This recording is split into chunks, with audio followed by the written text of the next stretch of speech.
Notification squad represent! Spooky scary fish notice. Hello, hello, holy shit. I made it. Time. Oh god. Tell me if the music is a bit loud. I'm trying out something new here.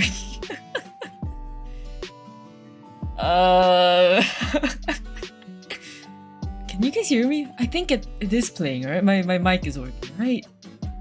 I'm muted, right? I'm not muted for like the 5th time, right?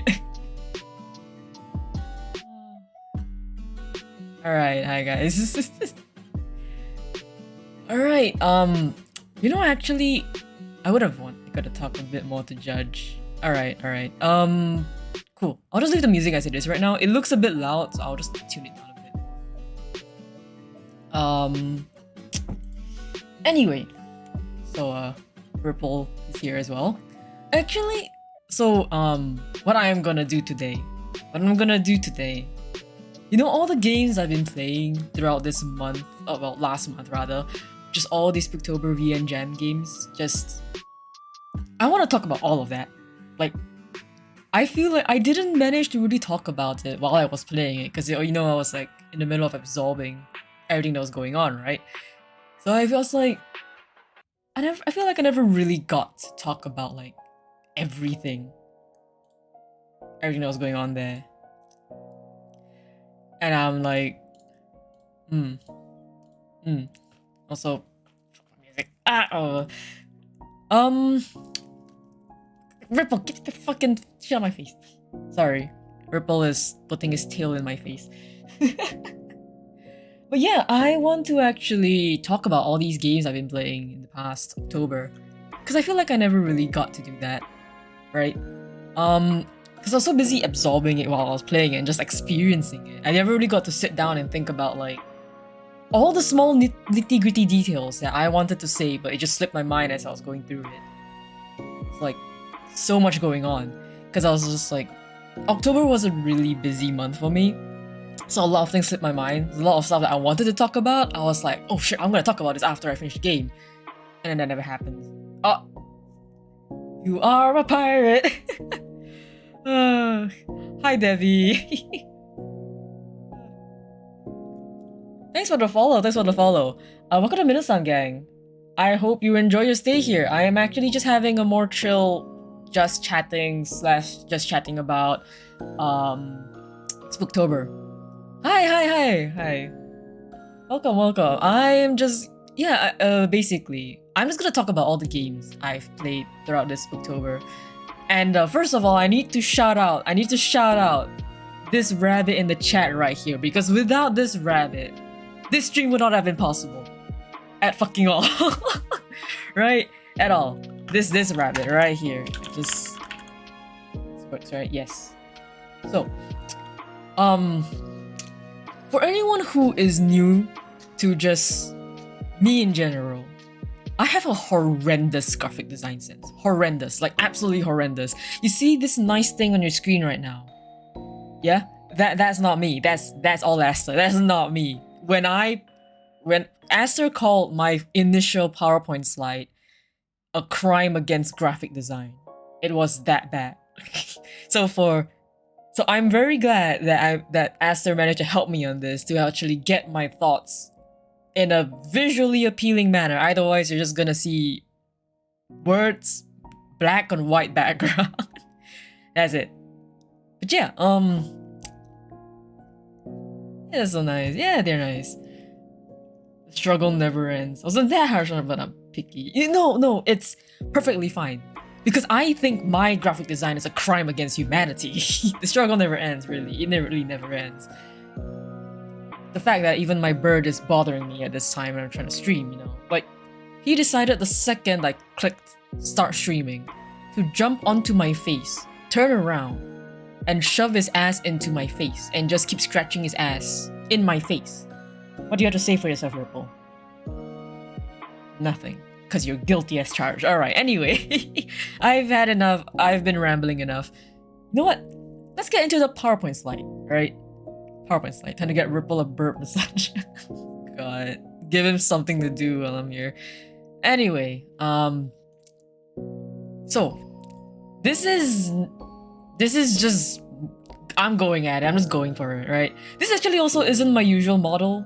My usual model, I just wanted to use this before it has like its last run before I move on from it. Because actually I drew this for Elevator Hitch, which is gonna be one of the games I'll be talking about later. But yeah, I'ma just set this very clear right now. Very clear. This is not serious. Look at it. This is not serious at all.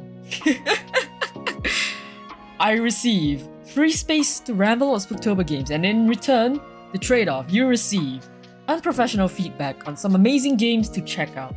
If you want to check out any of these games, right?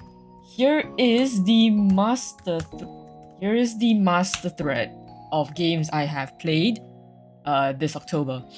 There are still tons more that I did not cover. You could just always go into itch.io, search up the Spooktober VN Game Jam 2022 tag, and you'll find all of it. That's just so many. I wish I could have gone through all of them, but my October was so hectic I could only go through a few of what I even wanted to explore. So, without further ado, alright? Okay? We're gonna start with the first game I played. Right? VVVVV. I don't know what to call this. 5 Vs? Yeah. Or whatever. It by takawc and Lucy Choin on Twitter.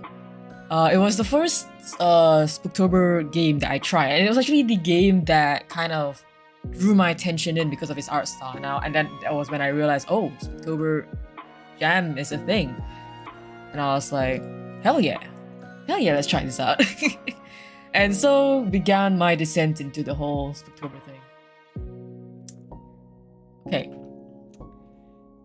It has been at least almost a whole month since I played this game, so I tried to remember as much as I could about the game itself, but I may be a bit slow here and there trying to remember. Also ripples on the keyboard, ow. Okay, so yeah, never mind, whatever. So, we're gonna have the rundown. So I'm gonna first introduce to you what the game is about, and then I'll talk about my views on it. Right? I have prepared a whole PowerPoint slide for this, so I hope I do not bore you. I'm gonna sound like some lecturer or some shit. But anyway, so VVVV is a cute, touching story of a man who inherits his grandparents' old home, and through the story finds out what he's missed out on or forgotten in the midst of growing up. This is a very kind of TLDR thing. Oh right, I forgot to say, spoilers ahead, because I'm gonna cover all the games as much as I can in detail.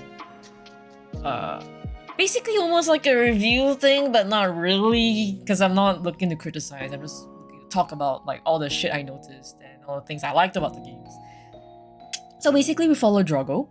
Drago is accompanied, or rather haunted, by a mischievous ghost nicknamed Vivi, and a cat, which I forgot their name. It's some English grandmother name, but I forgot. I just remember we kept calling the cat Holy Cat, because I don't know what happened, I can't remember what happened, but we just kept joking about the cat having holy water, and then the cat, we just kept calling the cat Holy Cat at that point.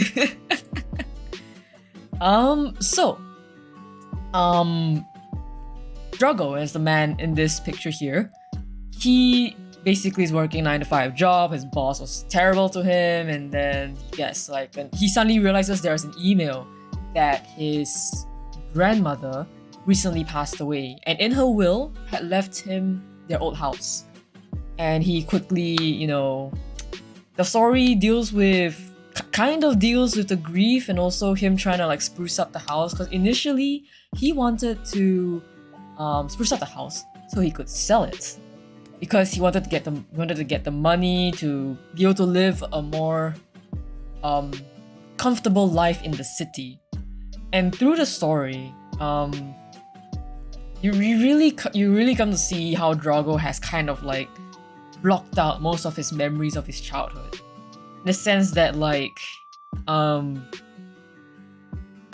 he ended up like he's like, as he goes through the house, he starts unlocking all his memories. Like, oh yeah, we used to order pizza from this place, and then he was like trying to remember all the nice things. Like there was a garden, and then he remembered this story about how his grandmother tricked him into eating tomatoes, because he hated tomatoes, but his grandmother tricked him into eating the tiny little cherry tomatoes, saying that they were berries, and until now he still eats.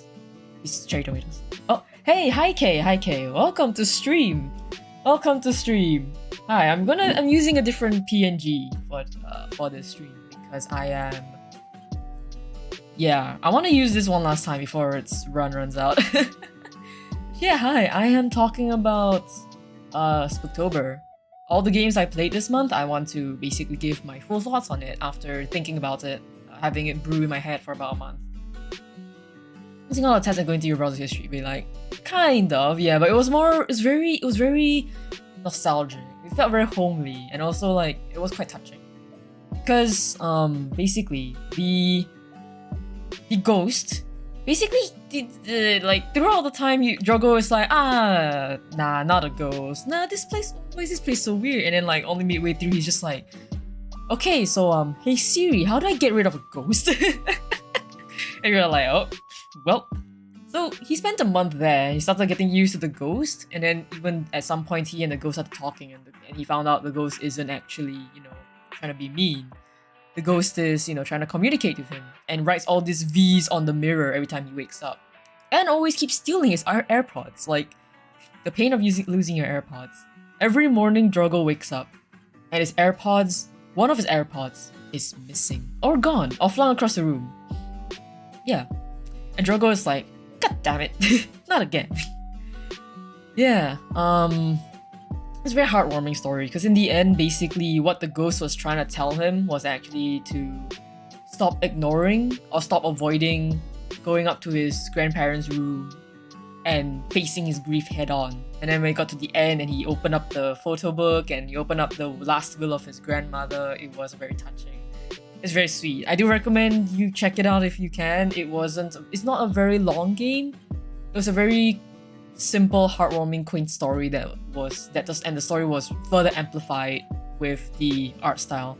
So let's talk about the points. Right? First thing I want to say, the art style is great. It is amazing. I love the art style. It's so, it looks so deceivingly simple, but it's so atmospheric. This art style is very atmospheric. It gets you into the mood and the setting of the game almost instantly. The second you look at the art like this. This was on the art. This is the cover art. The art just gets you into it immediately. The background and the sprites really translate the spooky atmosphere. And even some of the backgrounds were animated, like simple leaves swaying, all that. All the small touches just brings the atmosphere to life, right? And it's something really greatly appreciated for a game that is more of just putting you into the shoes of Drogo. I think that's where the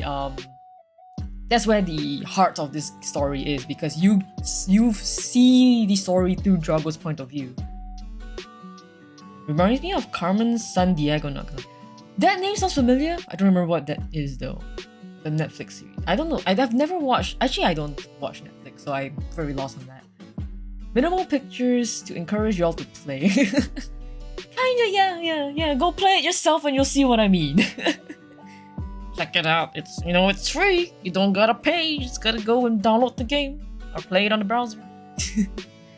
San Diego-esque. I don't know that because I never watched Netflix, so if chat gets it. I think Where's Waldo but a badass lady finding about shit. That's pretty cool. Pretty cool. But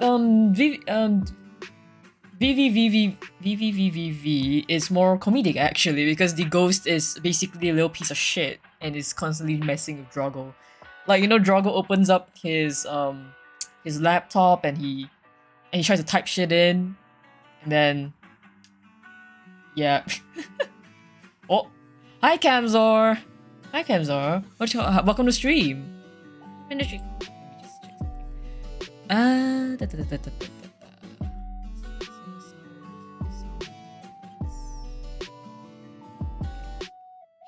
Guess I die for Vivi. But yeah, hi Camzor. I am currently going through my thoughts on all the Spooktober games I have played so far in a very nifty PowerPoint slide, graciously given to me by Asta. Because my graphic design sense is a crime against vision. As I die for Vivi. Vivi, also for anyone who's not very sure, Vivi is the ghost's name, right? And there's a ghost nickname that Drogo gave them. I don't remember what pronouns they used for the ghost, so I'm gonna go they. Little tidbit. Graphic design is my passion moment. Yeah. No, if you guys want to see how it looked like when I sent it to Asta, just wait. Me and Asta are gonna have like a like Spooktober stream post crying session, cause preparing for this stream was hectic to say the least. But I won't go into that right now. So right now we're gonna focus on the games. I'm not gonna ramble. I need to keep on track. Bonk me whenever I go on a tangent. All right. Thanks, chat. So, fun little tidbit. Vivi actually means life, and it's named for the ghost. And the V standing for all the V's that the ghost has been writing, and even the name Vivi, it stands for 5 in the Roman numerals. And all this actually adds up to the final reveal that the ghost has constantly been playing a singular song on the playlist, which is always the 5th song on the playlist. And the 5th song's in the point there is actually named Secret Letters. And it's basically the ghost trying to hint to Drogo hey, you got a letter from your grandparents, you want to read it, you gotta read it, you can't avoid it for a month. And it was quite cute. The end of the story, basically, we kind of see we find out throughout the story that Drogo is actually an artist who used to want to live off, the dream of making merch of your own OCs or whatever art you want and being able to live off that. But then they became a graphic designer for a company and their boss treats them like shit. Haha, pain, right? Pain. So, the good ending is Drogo kind of realizing hey, I don't want to do that anymore. And he just calls his boss and it's I quit, and just lives happily and makes stickers of a Roomba possessed by a ghost and the cat sitting on top of the Roomba, as you can see in my little drawing in the bottom right there. Right, okay, so there is a drawing for each chapter and each game I'm gonna go through. Are they good? No. But did I have fun drawing them? Yeah. I hope you get a good laugh out of them. Yeah, it's very cute. Anyone who has ever drawn or has made merch, right, of anything, or even fan art, right, I think can also relate to Drogo a little bit in this setting, which I feel is, the main draw of the story. It puts you in Drogo's shoes and in his perspective, and you kind of this is one thing I wanted to talk about, VVV. It's this game kind of makes you take a step back and realize hey, all these things that I wanted to do in my childhood, where did it go? Where did the time go? You kind of if you take a step back and don't look at it as if Drogo is Drogo and artist thing, but take a step back and look at yourself and think, what was your first aspiration? What was the first way when you were a child, and how did you originally want your life to be, right? And throughout living your life, what happened? What got you where you are now? Have you lost track of your dreams? Have you taken a hard pill from harsh reality and just kind of forgot about it and just tried to make ends meet? And that was really what resonated with me, right? Wow, as I said, I also want to quit and become a full-time no-doodle artist. Yeah, all these things, what we wanted to do when we were younger, it sometimes takes, in the next slide, sometimes it takes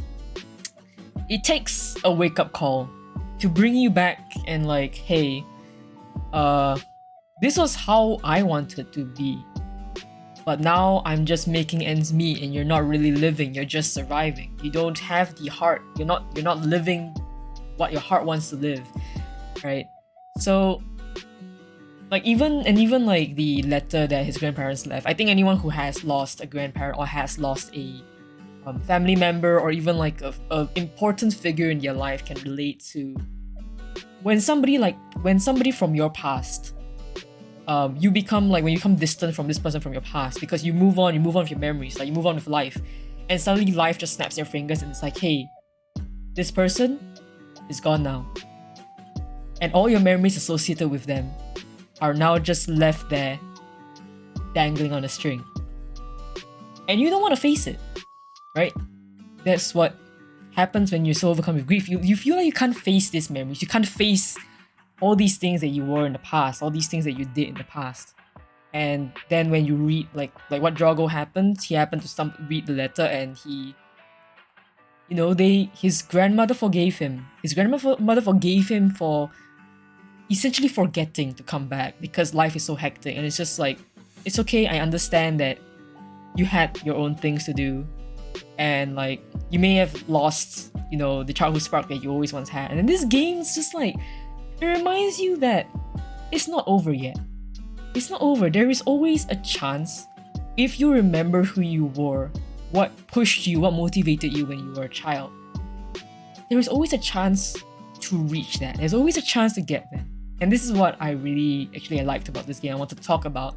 It was such a simple story, and it was such an atmospheric and simple story, but like it resonates. Because when you think about it, when you put yourself in Drago's shoes and even think about like, what if instead of an artist, what did you want to do in the past? Get there, and then you're just like, shit. When sometimes you only realize it when it's too late, right? You know, like a phrase I remember is, you only realize, or you only acknowledge happiness when it's gone. You only realize that you were happy once it's gone. And that's like the wake up call that Drago got when his grandmother just, you know, passed away. It's like, oh shit, you don't, some things you take for granted that they're always gonna be there. And then when they're gone, you're just like, shit, all these things left unsaid, all these memories, these promises left untied, undone, right? So yeah, that was what I got from this game, and I wanted to talk about it because like it's cute, it's comedic, but when you look at the story they're trying to tell, it is very pain.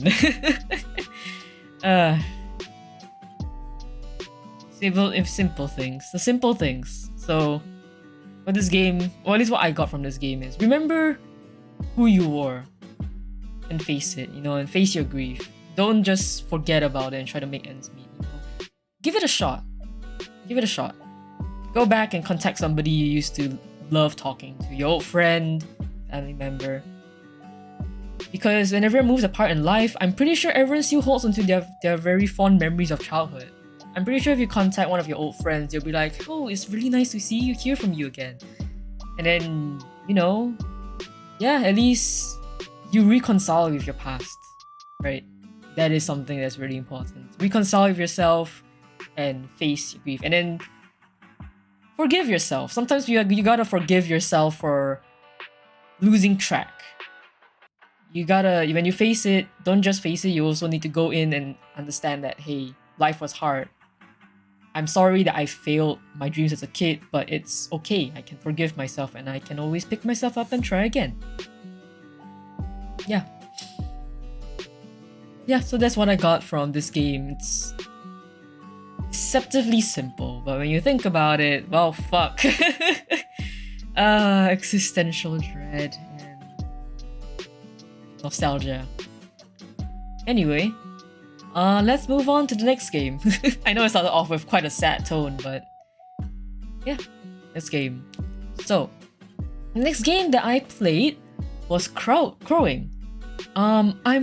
I think some of you have watched me play this because I did play this more than once. Because unfortunately this game has quite a bit of bugs. I'm not gonna talk about the bugs though. I'm not gonna talk about programming because, for context, this game, or rather all the games in Spooktober, were made in a month.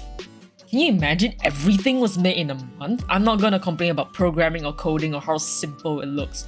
A month. They had a month to make this. I don't care if it's a buggy mess. I'm gonna talk about everything that I think the developers had intended to do with it. Or at least I can see that they have tried to do with it. Because programming is a bitch, and I understand that. Right? Also, let's move on. So, my king, this is a Wendy's. Why are we starting a war? Also known as, why listening to You're Probably Crazy King isn't a good idea. So, crowing. Really cute game. Really cute game. The rundown of this game is you play as Pietro. This is the crow you see here. And his king, Bosco, sends him out on a quote-unquote secret mission. And it has to be him. He's a scout, but... And then his king is like, no, I need you to send these scrolls to a bunch of different other flocks. And then Pietro is like, but I'm just a scout. We have emissaries. Why don't you send them? And the king's like, no, Pietro, you don't understand. I need you. And then Pietro was like, what the fuck?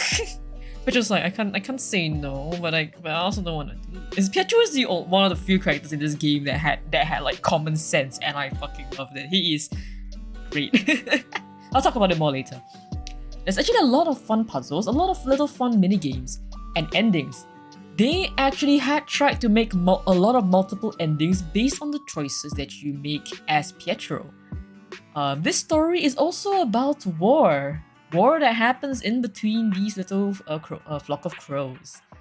Great. Yeah, but it's not very political, it's just a very more storytelling based thing. More interesting is really the choices and like having to play socialite or having to like understand what the other character you're talking to wants from you and then trying to like ease out the endings you want.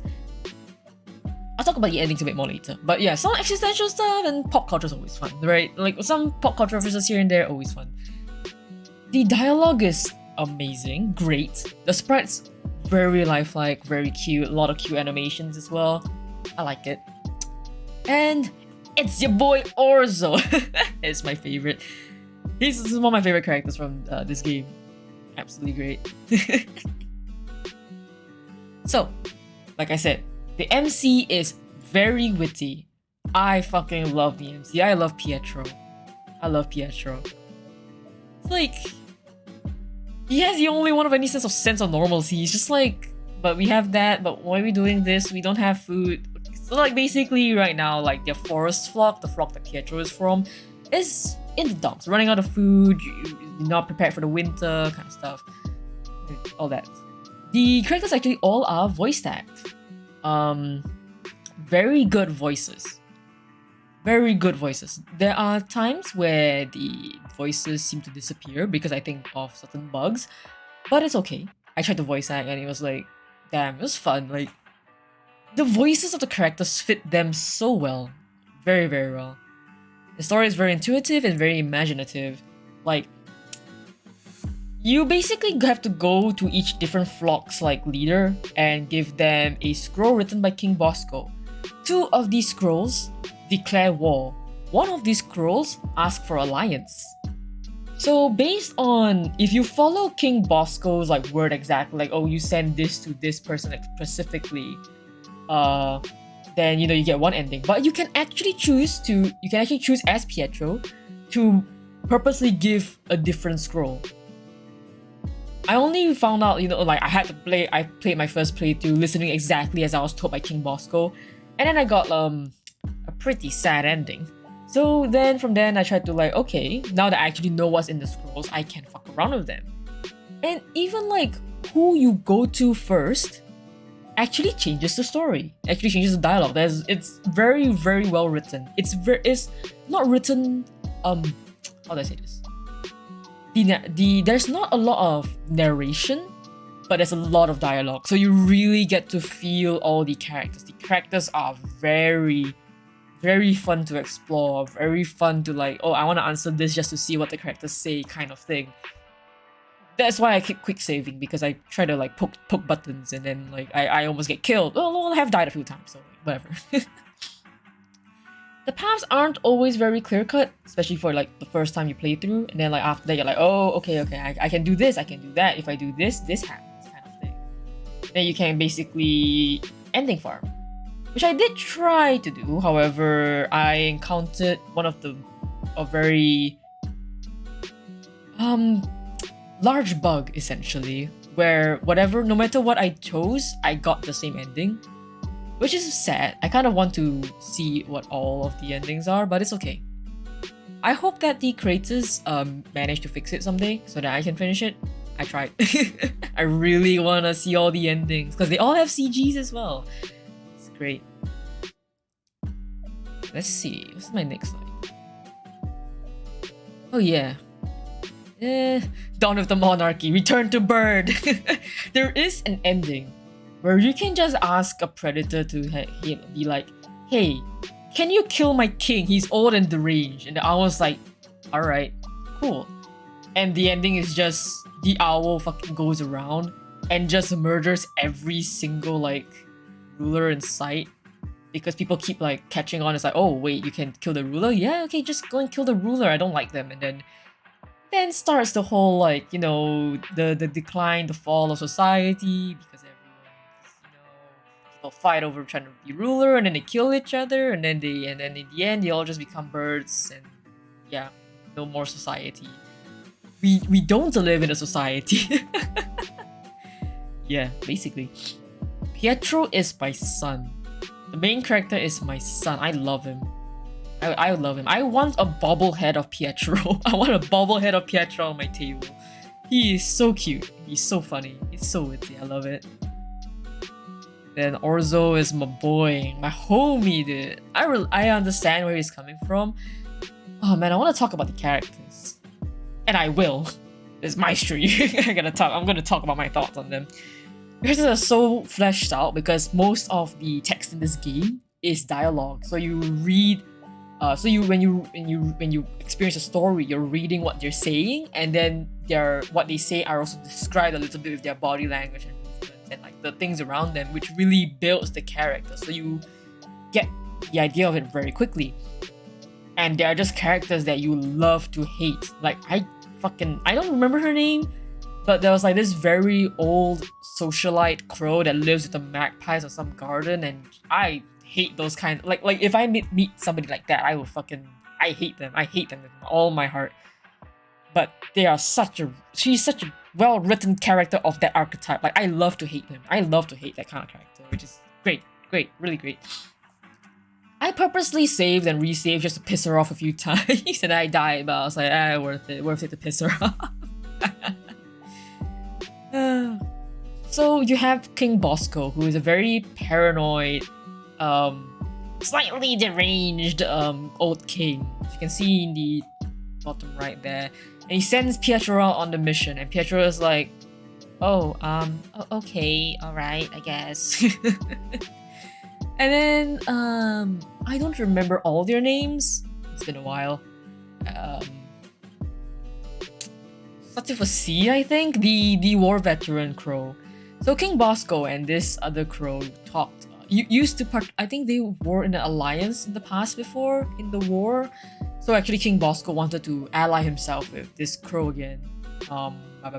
And yeah, go back to war with this guy, and then declares war on the other two, which is Orzo and the bitch magpie lady.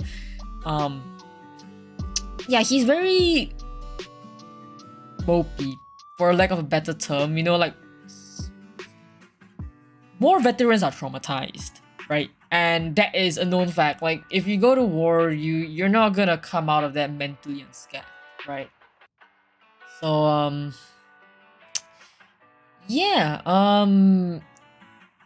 he's not like, you can tell he's traumatized and that's why he's isolating himself, but also he's very mopey, and basically what you gotta do is you gotta remind him of his position and his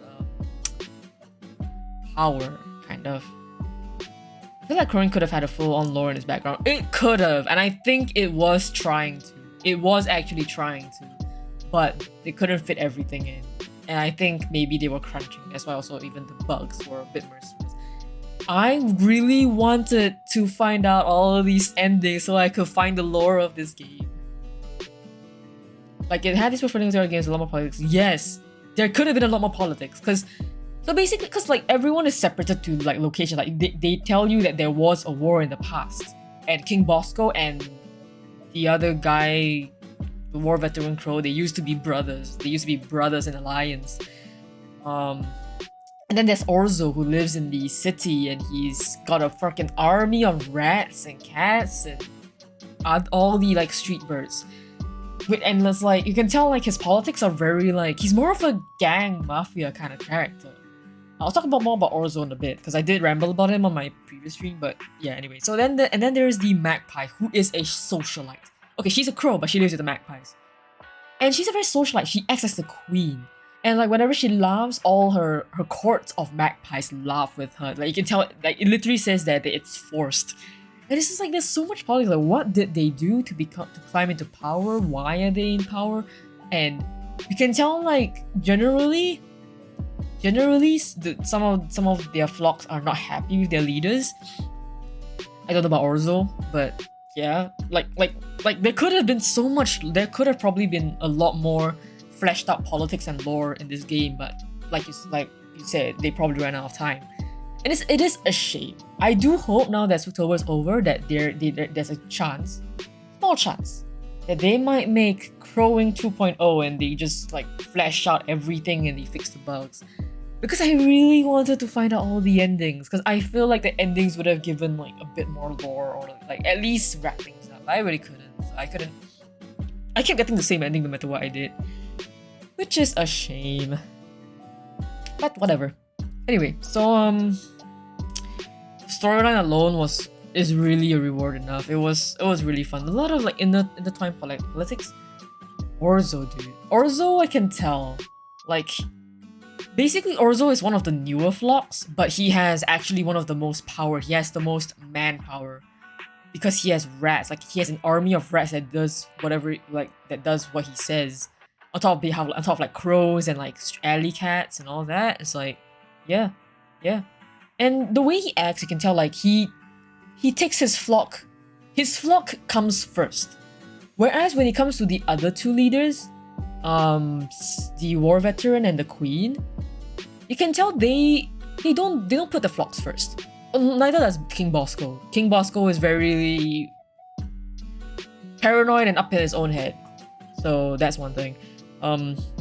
The war veteran is too like mopey. He doesn't want to lead because he just wants to be left alone. So he just lets his flock do whatever, and they're all like basically just kind of idling around because they can't do anything. They don't have a strong leader. Their leader is basically a ghost, right? And whereas the queen, she puts herself first. She is the queen. She is a fucking prick. She's all like, ho ho ho ho, look at you, fine dear, haha. You dare insult me? Haha, you're insulting to even my eyes, or something like that, whatever. Right, I don't remember. And then like so you can tell they don't put their flock forward, but Orzo does put his flock forward first, and when you do declare war on him, he doesn't seem mad. He just seems heartbroken because you can tell he's trying to think about damn, if we're going to war, how do I protect my people? Orzo, when you talk to him, you can tell very clearly that he built his followers up from the ground bottom. Basically, anybody who doesn't have a home, Orzo invited them to his family and made them a home. He refers to his entire flock as his family, which is a very kind of like mafia gang thing to do. And he doesn't put himself very obviously as the leader. He doesn't require you to call him sir. He's just like, hey, just call me Orzo. Just yeah, whatever. You know, we're family, we're friends. Just be chill about it, yeah? Kind of like that vibe. And it's so you can tell he treasures his family a lot. And because of that, like when you try to ally with him, he's on board. He's immediately on board. He's like, bro, thank you for finally seeing what we are capable of. I promise I won't let you down. And then Pietro's just like,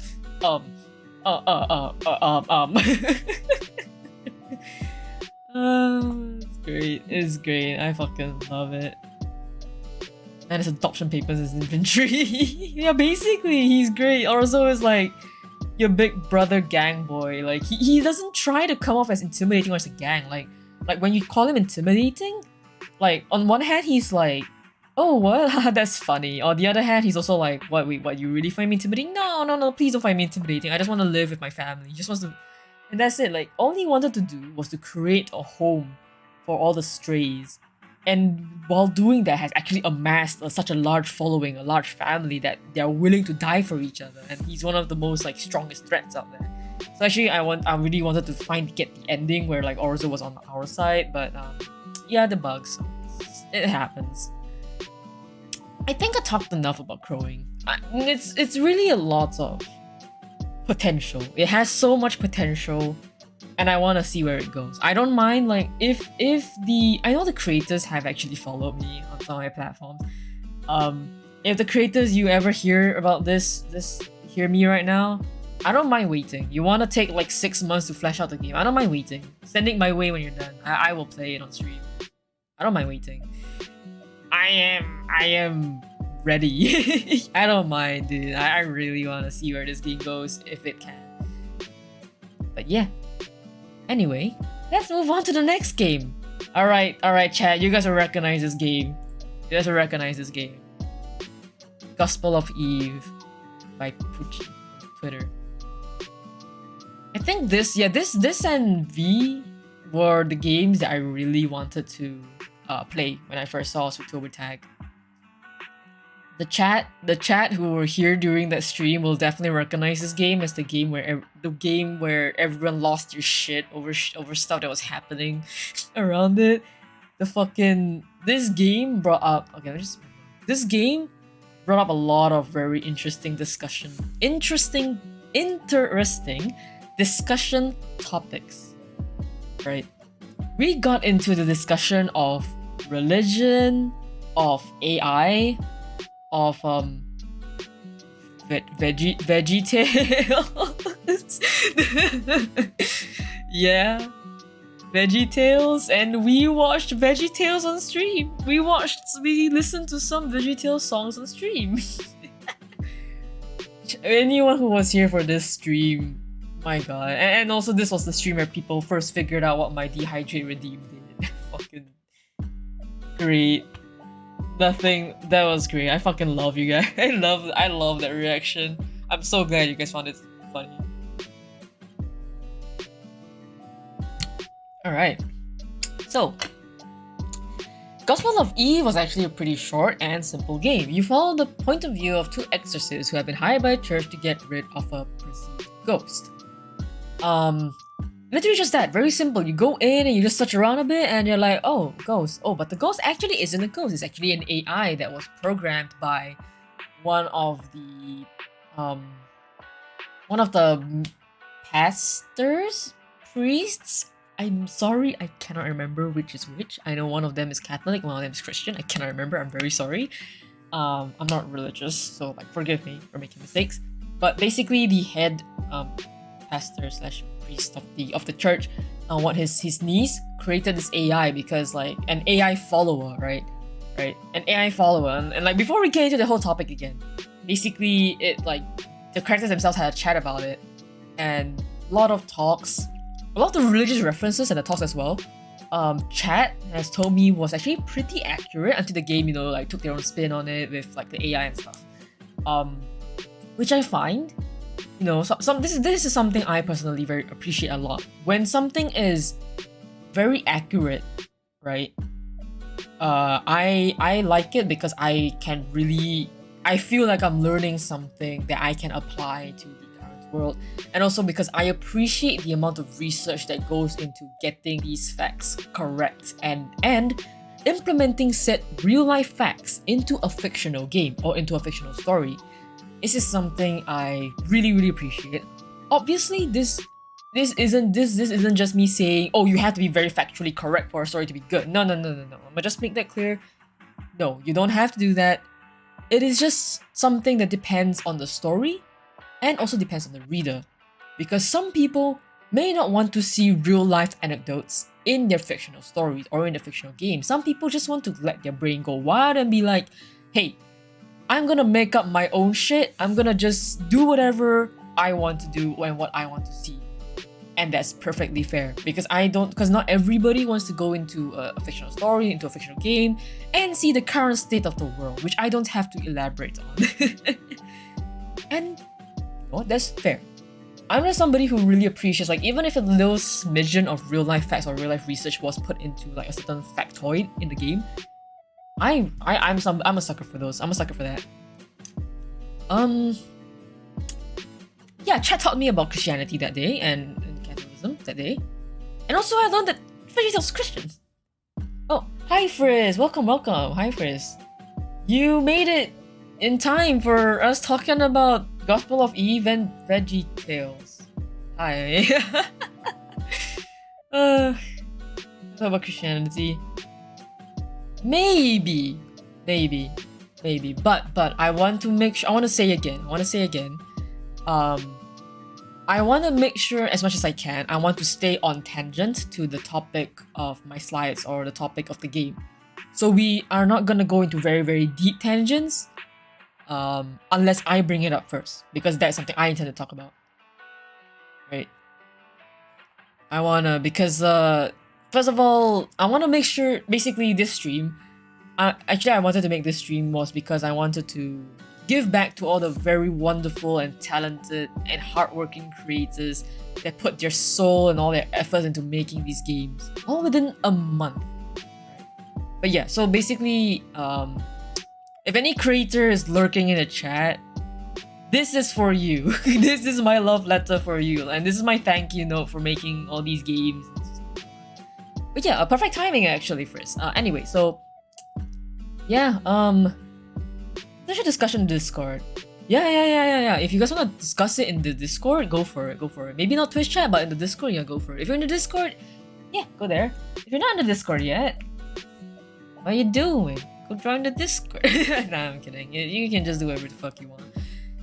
Anyway, yeah. So the story generally is like, oh, there's a lot of like, there were some talks about modern religion versus more traditional religion, like, you know, the usage of PowerPoint slides and the usage of just like not having that because that's how it's always been done. I think, question mark, from what chat told me. And then also the AI follower. And the game even brought up a very interesting thing, which I'm gonna get into my fish points. Yeah, anyway, for anyone who is new and just popping into the stream, this stream is not serious. These PowerPoint slides are not serious. And neither are the drawings, they're not serious either. I just do whatever the fuck I felt was funny. But then I did it for chapter. Anyway, this isn't like exactly a serious review. It is just me rambling about what I got from the games. And I found it. Yeah, so actually, one thing I want to say, actually, just to put it off the bat, I actually really like the art style. I know it's pixel, but it's so... I don't know, I just like it. Also, when it came to horror bits, the uncanny valley of like the pixels melting together and the very off anatomy, yeah. Yeah, scary shit. Sausages is also scared the fuck out of me. Yeah. Chat talked to me about religion. Color palette added off the sound vibe. Yes. Actually, yeah, you're right. You are correct. Color palette, actually, now that I look at the image, is very white, black, and red. It's only these three main tones. Yeah, it's just these three main tones, actually, now that I look at it. Very nice. Okay, I'm not like the best at putting my words. No, I'm not the best at putting my thoughts into words. I'm not the most eloquent of speakers, but like, yes, very nice. What chat said. Nice, the color palette. Yeah, also the sound transitions actually fucking jump scared my ass. Like I was like, I was scared. I remember being scared when it came up. And also chat taught me about like Christianity and all that, which I found really cool. This is just something that personal thing. I like learning about religion and culture. It's actually one of the things that I really like to look at and get into. Not in the sense that I want to follow the faith, but it's more of like I want to see how, why, and what. Like, how did this come about? How do people like practice the traditions? Why have they specifically followed this, or like maybe like why certain things exist? and like what do people do, what is the religion itself, like, and also like all this kind of stuff. I really like learning about it. Obviously, don't come into my chat just fucking spewing religion shit unless I ask, but whatever. I just really like learning about religion and culture. It's just a me thing. And also just to put it out there, I don't specifically believe in any religion. So yeah, I'm just here to learn. I'm just here to like stare through a window. No one expects a second inquisition. I don't actually know what that I don't actually know what specifically that reference is. I just know it's in an image and from Vampire the Masquerade. That's really it, actually. So yeah. Yeah, anyway, Gospel of Eve was actually a surprisingly short game. The ending is a bit abrupt, but it's a very short game, but the topics that were brought up were really good and gives a lot to talk about.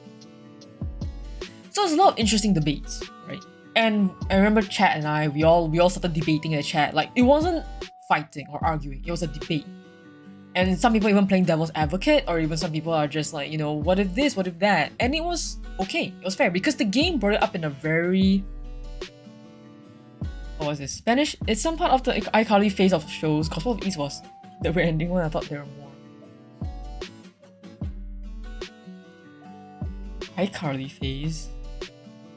iCarly had a reference to this? I actually don't know what the hell you're saying. I do not understand. I have no context. I'm the devil's advocate. yeah, sure. Okay, one of the iCarly line of shows. Interesting. I don't remember. But yeah, another like very interesting stuff. We talked about religion, the traditional and modern takes, heresy versus what is heresy and versus what isn't heresy. How like religion branched out, because I know Christianity and Catholicism came from the same thing. All that. But yes, I thought Gospel of Eve would have had multiple endings of the way the original one went. Original one? Do you mean the religion versus the game? Is that what you meant? Vtuber one. Oh. Yeah, anime ending. You're right. Okay, how the story ends is beef. Alright, I need to give context as to why beef is on this fucking slide. Okay, so basically one of the characters' name is Beaford, Beaford, and I kept mispronouncing her name every single step of the way, and I just ended up calling her Beef. I just gave up and just started calling her Beef, and the chat started calling her Beef, and we're like, okay, Beef, goddammit. So Beef turned the AI follower and taught the AI follower how to be a fucking VTuber and just gave her a VTuber face. It was fucking hilarious. I loved it. But yeah, the debates in this game were actually brought up very neutrally and respectfully, with both characters contributing valid points, but none of them really arguing over the other, and it really gave room for thinking. It gave room to us to think about like, okay, these 2 points on the table, these two are fair points. Which stance would we pick and why? And obviously, like none of us were like, you know, like throwing vitriol at each other. It was very chill. So the religion thing, I can't really speak much about it because I'm not religious and I don't have the most knowledge about it. Mostly it was chat. Yeah. And then there was the Chinese room and a metaphor, right? Basically the metaphor was that if you put somebody in a room with a bunch of books on with a bunch of books of like translations for Chinese, if you, an outsider, puts a letter inside the room and the person inside translates it using the help of the book and then gives you the letter, the person outside would get the impression that the person inside actually understands Chinese. However, the person inside doesn't actually know Chinese because it's just repasting information and they don't actually know what it means. It's just repasting information without actually understanding what it means. So that was the metaphor. And then Beef and Alicia, I believe her name is Alicia, they were discussing like, hey, actually, but wouldn't this mean that eventually over time you would understand Chinese, like you would learn? because it's not just like a room thing. You can learn and infer, and then you get better. And then Licia's just like, but you still, you know, take from something else. You still just really follow it. You're not actually. You're getting a prompt. You're following said prompt using a very strict set of books and all that. It was very interesting. Very good analogy for the climate that we have right now, considering AI art. We're not gonna get super into the AI art debate again because that took like 30 minutes and it was, oh boy, we're not gonna go into that again. TLDR, chat generally agree, AI should be used as a tool, not treated as a master. People parading around with AI trying to be bridge generating artists are assholes here. The AI isn't the one to blame, and AI isn't actually necessarily a bad thing. We generally agree that if AI can be moderated where it isn't infringing on genuine artists' work, and also like more so used as a tool and not as like the whole artist, then yeah. AI is something that could very well become one of the very vital tools of art in the future, especially for learning. Yeah. So, and then the ending, Beef turned AI into a VTuber. It was great. Love it. Oh, and then after we finished the game, we went to watch VeggieTales, and chat was telling me about, oh, so this story is actually based off this, and this is actually what happened in like the Bible ? And like the stories, and then I was like, oh, cool. Oh yeah, so that's why you have Cabbage Gucci in the corner there. Yeah. Give me a moment. I need to drink water. I am thirsty fish.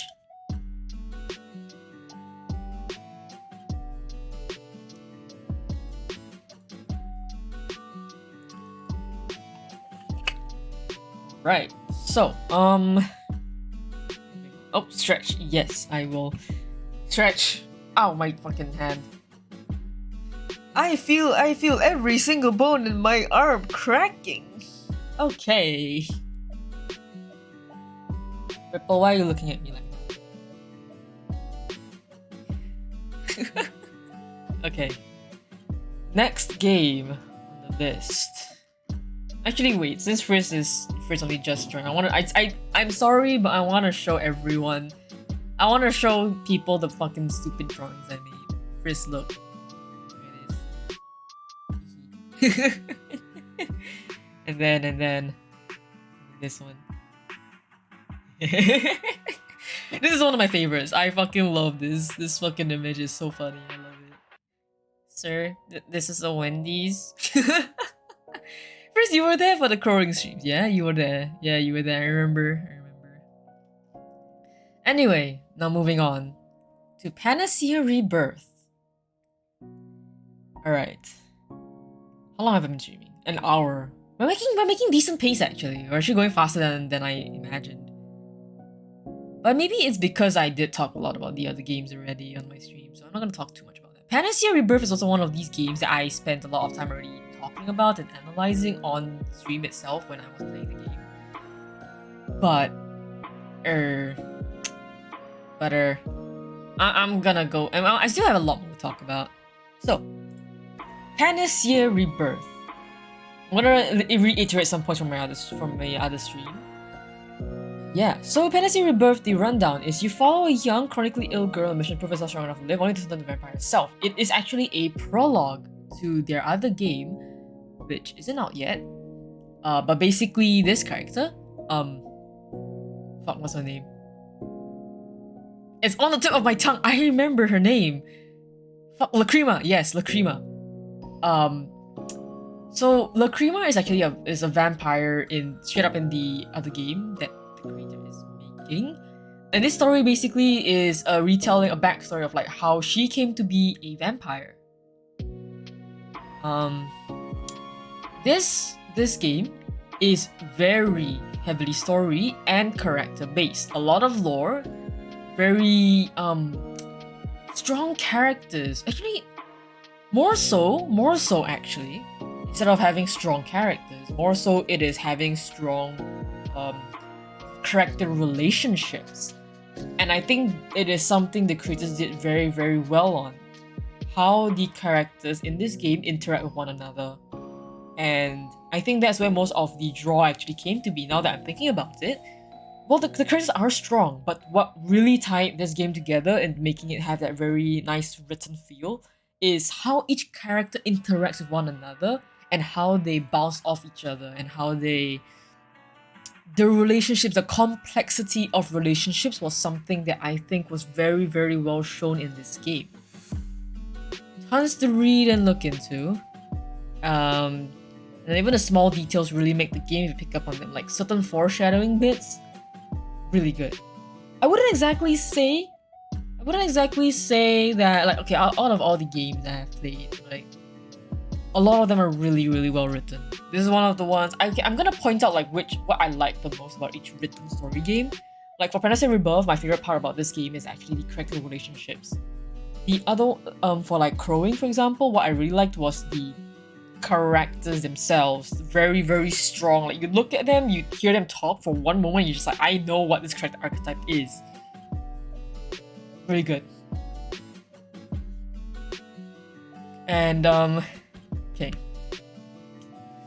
Don't go into the forest at night. You know, don't go into the forest at night. It has been said multiple times in the game and even in the lore. And then Lacrima just goes in the forest again. Anyway, 3 times.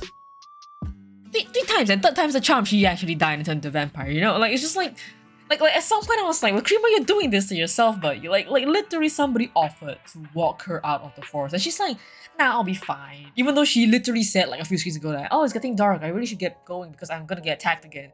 And then she was like, oh, you wanna walk me out? Nah, it's okay, I'm fine. And then she goes and gets caught. I'm like, okay, Lacrima, you're kind of doing this to yourself at this point. Not like I'm saying like, not like I'm jabbing at the writing. I just think like, god damn it, Lacrima. This is definitely written intentionally. I would think it's definitely written intentionally of her character and why and her very stubborn and rebellious nature. Which is something I talked a lot about in the other stream. And also get yourself a man like Nox. Get yourself a man like Nox. God damn. The moment Nox appeared on stream, everybody was like, damn, he hot. Fucking great, love it. Yeah, so I should have actually drawn the chibi another way, but that's fine. I was trying to draw her like the Gao emote. You know what Gao is? You know, like the it mostly like it's basically the onomatopoeia of like roar, but in Japanese. So it's like Gao. It's a very cute face, and they do the little like tiger claws. Yes. I tried to do that. Yeah, it's still really cute actually. I really like how the colors are blended. It's one of the things I want to learn to do in my art. Character designs, good actually. I read their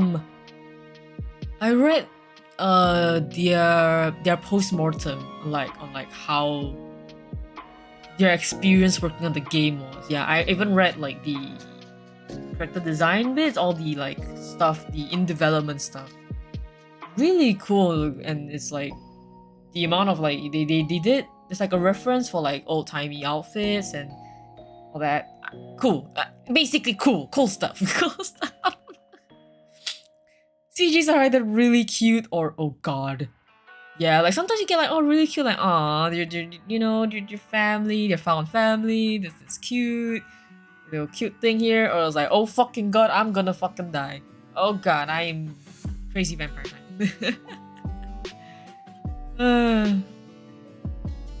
Yeah. And then yeah, while I say the majority of the game is really breaking down and these characters, this is something like this game did very well in not making the character like doing blah. The game did very well in showing the character instead of telling. You don't really it's not as narration based. Because you know when there's narration, they tell you like, oh, this person shifts maybe uncomfortably or they move or like their eyes shift suspiciously, or like they puff their chest proudly. Those kind of things. This game didn't really have a lot of that. The narration didn't really tell you exactly how a character was feeling.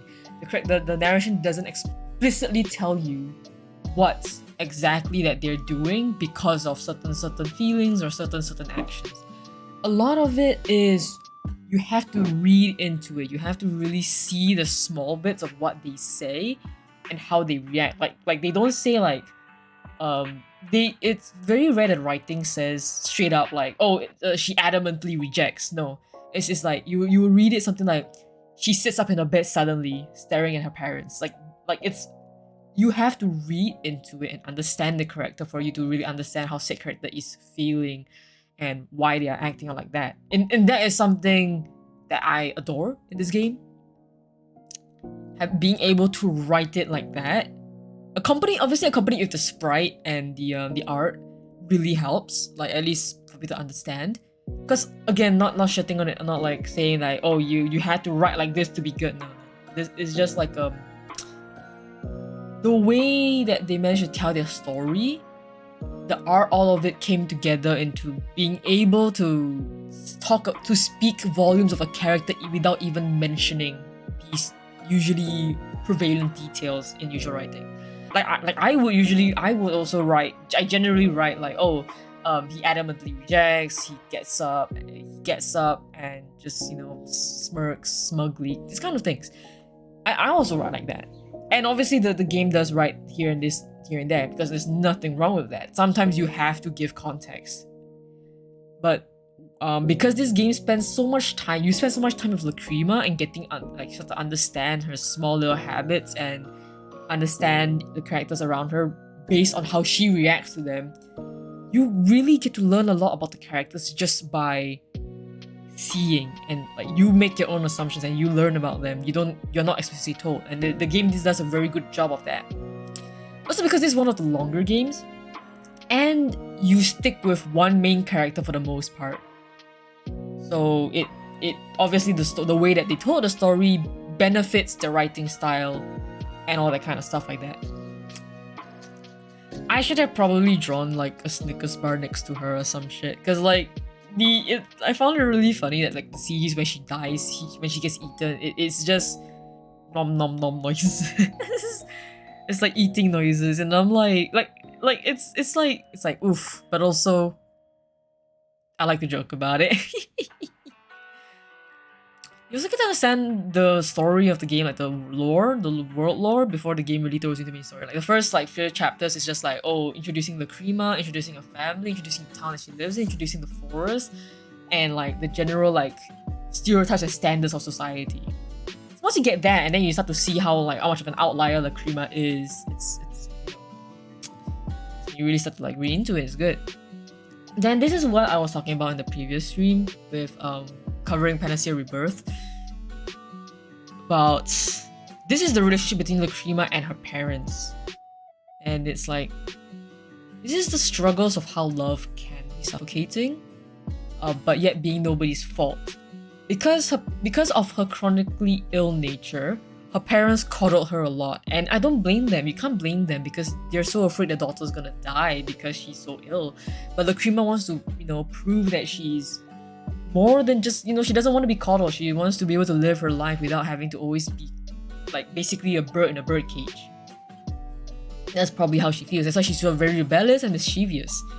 And generally, like I said before, I generally don't like these characters because I do on occasion, or most times, I do find them a bit on the more annoying side.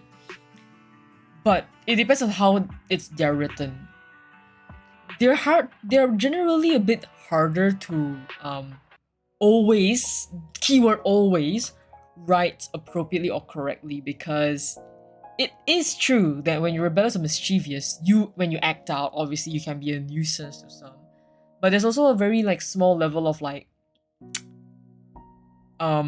yes, they are a nuisance, but can you really see the reason behind why they're acting out? Because acting out, when you act out, there's always a reason why somebody acts out, even in real life, right? But whether or not how obvious it is written, how obvious you can see it, changes. And sometimes when people write these kind of characters in fiction, they sometimes forget, or like they don't make very obvious what their actual goal is, because very rarely does somebody rebel for just the sake of rebelling, just the sake of being a piece of shit. Like the thing is, like, if you want to be a piece of shit, there usually is something behind it. Like, it could be as simple as spite, or it could be something more. And that's something which I find very deeply embedded in Lacrima's character, is that it's because she's trying to prove to herself and the world that she is more than just a frail and sick child. She wants to be able to live her life. She wants to be able to be like any other normal kid. So she sneaks around, she's very mischievous, she's a bit wily. I think that's a good, I think I used the word correctly. Yeah, a bit like that. And like, even the fact that she doesn't really have a lot of friends, because usually people who act out a lot like that, people don't want to associate with them because they think like, oh, they're like, you know, they're rude, they're not considerate. But very rarely do people actually rebel or purposely act out just to piss off other people. It's more so that what they think is correct, and then, like, you know, sometimes they don't happen to see that there are consequences for other people, or they think that they can handle these consequences for other people, and that then sometimes they come off as arrogant. And that's that. Yeah, like, I know I come off as arrogant, so, but they're not necessarily aren't arrogant. And this is very, like, that's why I think Lacrima is one of the very well written characters, but with a very rebellious story, because she has every reason to be rebellious. Once you read into her, you can kind of really see. When you read into the relationship between her and her parents, you can really see why. You can really see the whys, the hows, why specifically she acts out in certain ways. Like, you can also tell that certain tells. Like, they don't act out randomly. There's always a specific thing that they act out about in order to gain certain something. Like, there's actually a pattern. There's always a pattern in these kind of behaviors. And they did that well. The writers of this game did that very well. Yeah. So, and also another thing that I also don't really necessarily like about other people's writing. I phrased that wrongly. Usually what I don't like about certain characters that are written this way, sometimes the authors tend to give them a cop-out, or like they give them a reason that makes them look like very high and mighty and it's not really their fault. Well, yes, sometimes that is the case. To a degree, or like for the most part, people who act out or mischievous or rebellious, they get themselves into their own shit. What they think is correct makes them get their own mistakes. And there's not always gonna be like people or like a situation where they go like, oh wait, no, I actually understand where you're coming from and actually I'm gonna support you. No. Sometimes, really sometimes, it can really just be like, you fuck up. You just fuck up. And it's like, it's your mistake. And what I like in this story for Lacrima is that they don't shy away that it's Lacrima's mistake. It is her fault. And she doesn't get saved. She doesn't get the salvation in the end because she makes the same mistakes over and over again, trying to prove herself right, and she pays the price. She ultimately is the one who pays the price by turning into a vampire because she keeps going out at night and then gets caught by a vampire on the third time she sneaks out. Because she's arrogant enough to think that she's the one who can do this, and she is the one who can get the moonflower instead of her parents. Whereas if she had just talked with her parents and, like, you know, instead of constantly trying to sneak out, she probably would have been better off. And this is gonna just shy away from that, because usually these kinds of people, they fuck up and they make their own mistakes, and there's no one else to blame. There's no one else to really, you know, and for the most part, you can't really validate or not validate. You can't really validate or say like, hey, this thing, I know I did this mistake, but it's for this reason. And you can't really be excused for these things. That is something like not very often I see written for these kind of characters, because for the most part, sometimes people write these kind of characters and it's like you want to feel for them. It's like, oh, this person, you feel compassion, pity for their situation. That's why they acted out for their situation. And like, that's fair enough. because that's where you practice empathy. But sometimes for these kind of characters, there's really no way to say like, hey, this thing is just excuse. It's okay. It's not important. Because for this kind of people, usually when they fuck up big, they fuck up big. And yeah, Lacrima is now a vampire. She has to pay that price. And she's no longer a family. And yeah, even the side characters shine because of how Lacrima interacts with them. You can tell the other characters like how they feel, how they are, based on how she reacts to them and how they react to her. This relation in this game, just from this relationship alone, even though you're only seeing things from her point of view, from Lacrima's point of view, is great. You really get to infer a lot in this game. And also, Nox, please be my big brother. Please. Great. I would want a big brother like Nox. Yeah. I think I rambled quite a bit about Panacea Rebirth anyway, because there's this stuff I didn't say last stream I want to say now. Yeah, like the mistake thing. Really. Lacrima is a character I like, but also like don't like. I don't know why. Like she's a very well written character, but like, yeah. Okay. 1 hour in, and 15 minutes in. I will take a short break. I need to get more water. I need to use the bathroom because I've been chugging so much water. Okay, we are 4 games down. Huh. I'm moving way faster than I intended. Holy shit. Okay.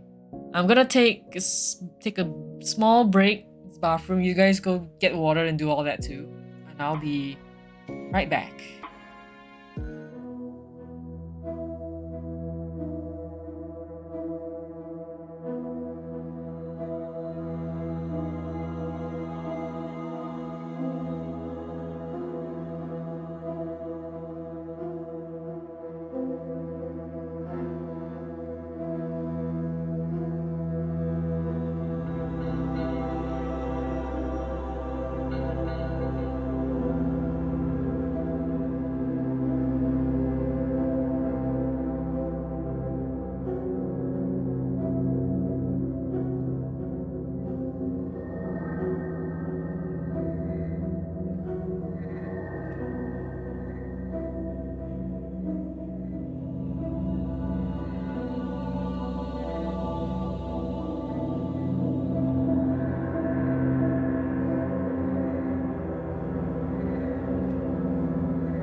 I am back. Okay, let's see. Right. I wanna talk so much about this next game! Elevator Hitch! Bro. If it wasn't very clear from how I reacted when when I was playing this game, or even the days upcoming to this stream. I absolutely adore Elevator Hitch. Abso-fucking-lutely adore Elevator Hitch. This game was actually made by a creator I have been following for a little bit. So when I saw that they made a game for this, I freaked out. I freaked out, dude.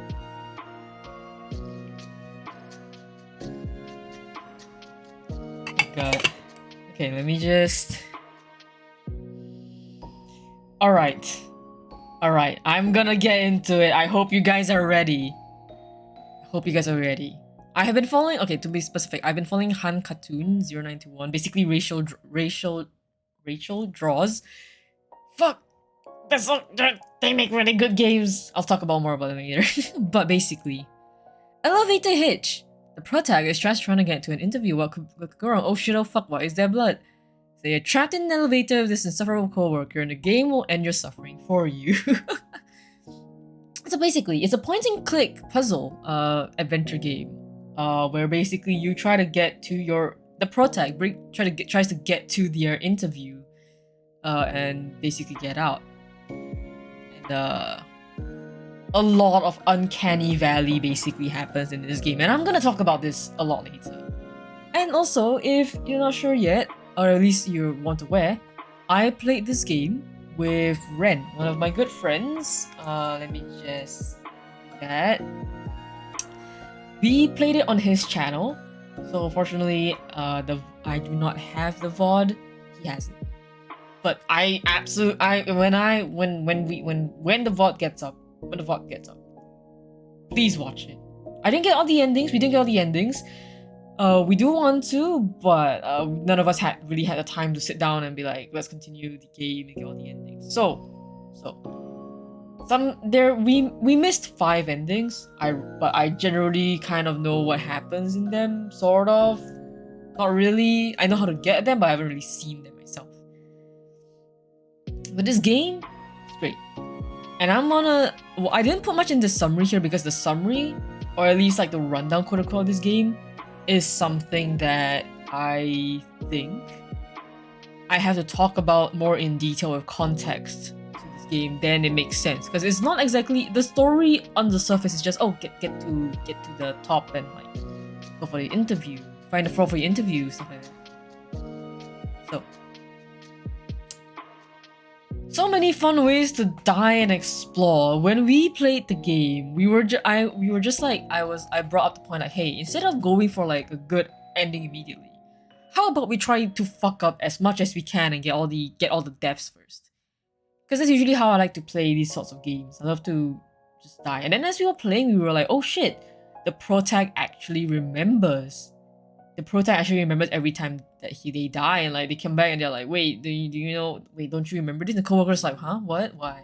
And the coworker is so suspicious, right? What a bastard. Look at his cocky face. Like, you could just... And also I want to talk about the art style. Which is one of my points here. The art style is...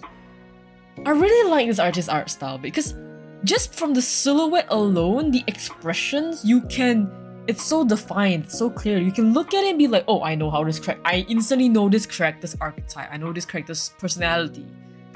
I can tell this character from this other character, even just by silhouettes. They are very good at making prominent silhouettes and designs that just tell you, oh, this character is like that. This character is like this, like that. And it's very easy to tell apart.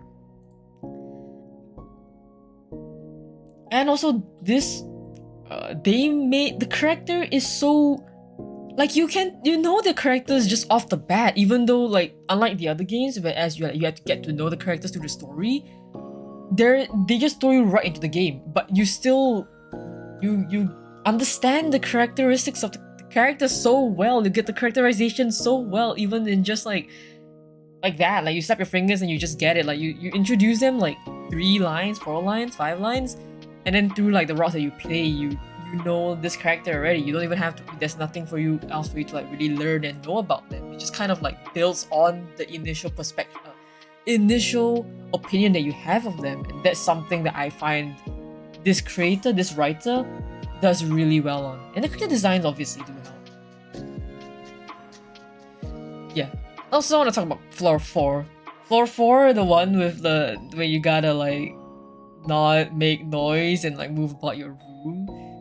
Fucking me and Ren both just went into like, you're just like, oh shit, we completely forgot about trying to die, and we just like went in and was like, bro, we gotta fucking get out.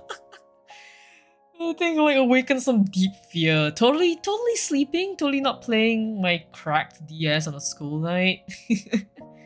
The little flimsy cracked one that you just got, like it's totally not legit. Oh no, please don't kill me, Nintendo.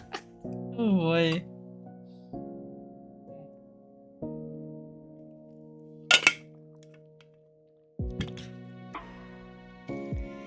Also, talking about endings getting me. The fucking bait for falling on the top floor of the QT music and like the text popping up genuinely got me. I don't know how obvious it was on Ren's stream, but if I was streaming it and you had like, you could hear the full expanse of my microphone without Discord's like thing cutting in and out, you would have heard me literally smashing my table in fear. When I'm okay, this is the thing. When I'm scared, I fight. There's no fight. There's like fight or flight response. I fight. I will start like rapidly slapping or hitting or kicking something. Yeah. So it genuinely got me. And I was like, oh, it's fine. Oh, it's fine. And Ren was like, bro, it's fine. I'm like, oh, okay, it's fine.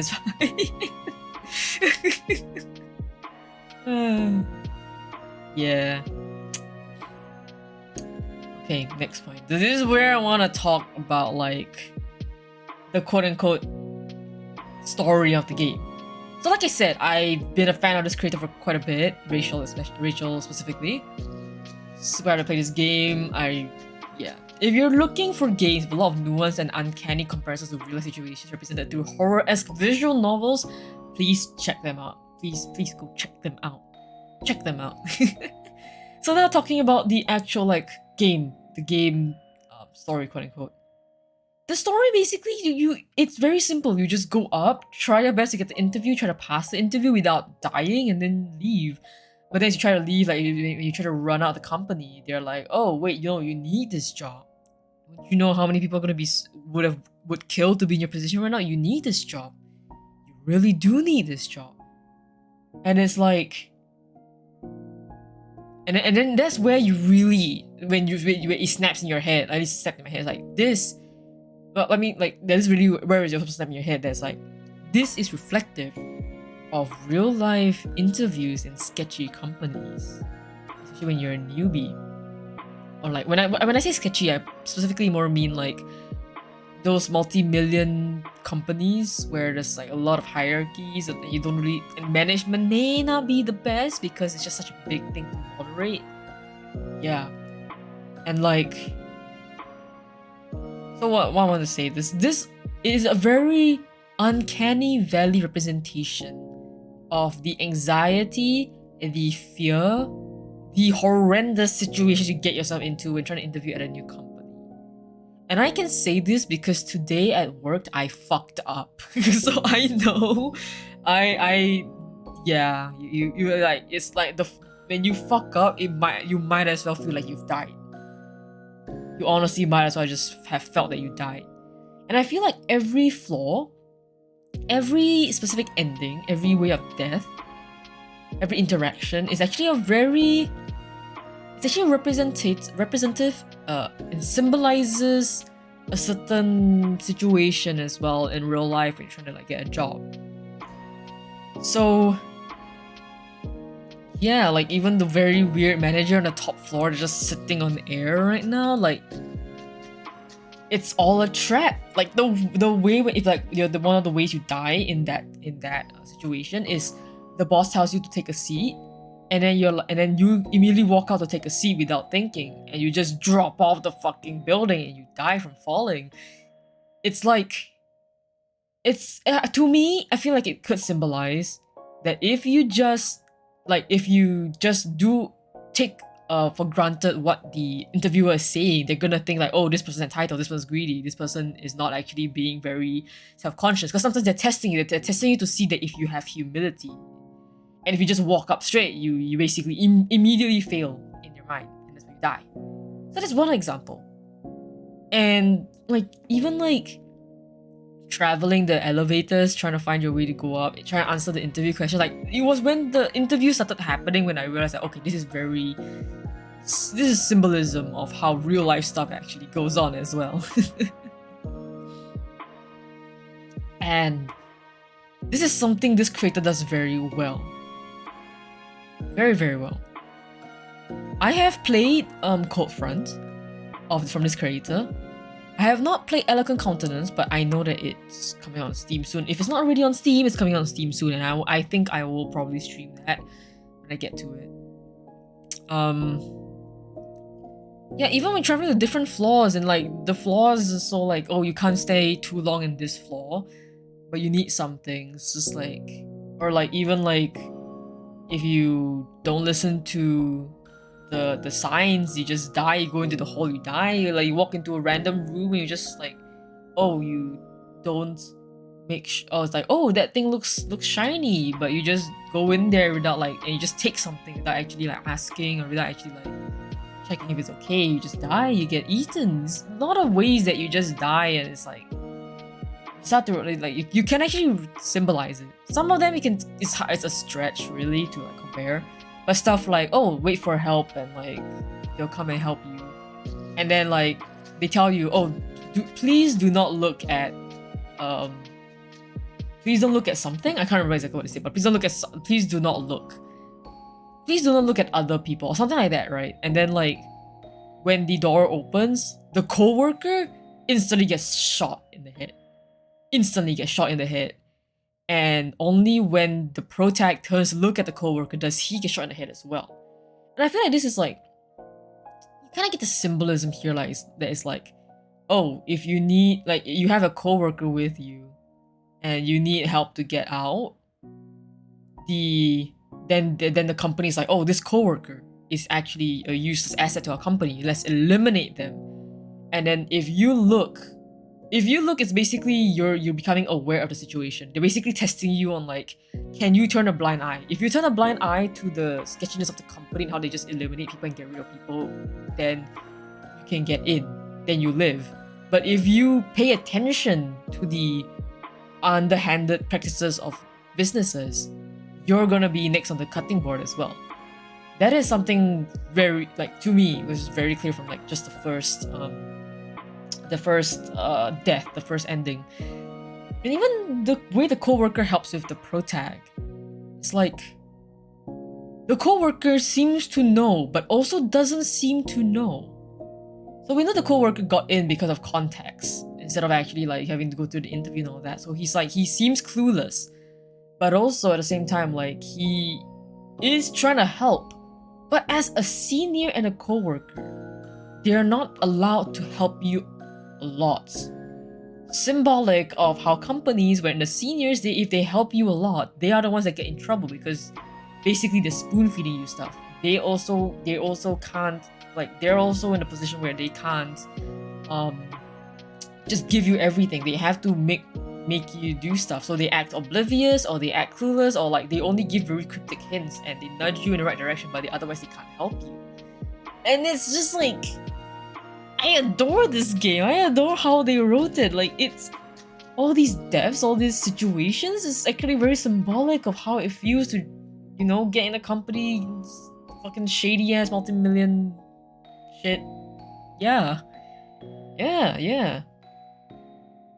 Even like the doppelgangers, it's like you need to know how to take advantage of other people and how to, you know, the strong eat the weak kind of deal, like how cutthroat a company is with people. And like if you fail a questionnaire, it's like weird. Like even if you know the answer is fucked up, you still answer because you know the answer is like this in this questionnaire. Like even if you don't agree with it, you're trying to get the job, right? So you need to answer exactly as to what you know the company wants to hear. And it's like, goddamn. Fish points. Yeah, that's really what I wanted to talk about Elevator Hitch. In of itself, it's such a great game. A terrific and terrifying horror game. But when you look at like the things it symbolizes, it gets even more fucking terrifying. Uncanny Valley. And I love it. I love this game. On top of it being really fun, when you look at it from like an existential point of view, you're like, ah, yes, dread. Okay, I need water. Water. And also need a lozenge.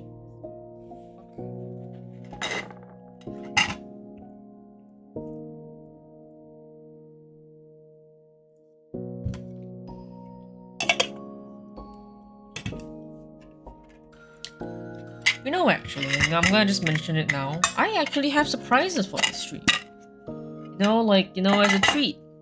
This stream isn't just for me. This isn't, you know, just for me. It's not just for the creators either. It's also for you guys. So there is a treat coming up for you guys. If you guys want to stick to the end, or even if you just want to stay halfway. If you see it, you get it. That is all I'm telling you. That's just this. I took a long time to prepare for this stream. And I want to give a treat to you guys as a thanks for supporting me. Like, I'm on 75 followers on Twitch. Can you imagine that? 75 people think I'm cool, or like at least want to support me and think I'm like maybe entertaining. Yeah, I'm gonna give back to you guys a bit, hopefully. So, moving on to, now that I have a lozenge, it helps a bit. Moving on to Blue Moon Lament. I actually quite enjoy this game. The art style as well. This game, contrary to the other ones I have gone through, I feel like this game didn't get as much attention as some of the other games I have played. And it is a darn shame. It is a real shame that this game is a bit underrated, because I really actually quite liked it. And I'll get right into it. Blue Moon Laments. We live in a society.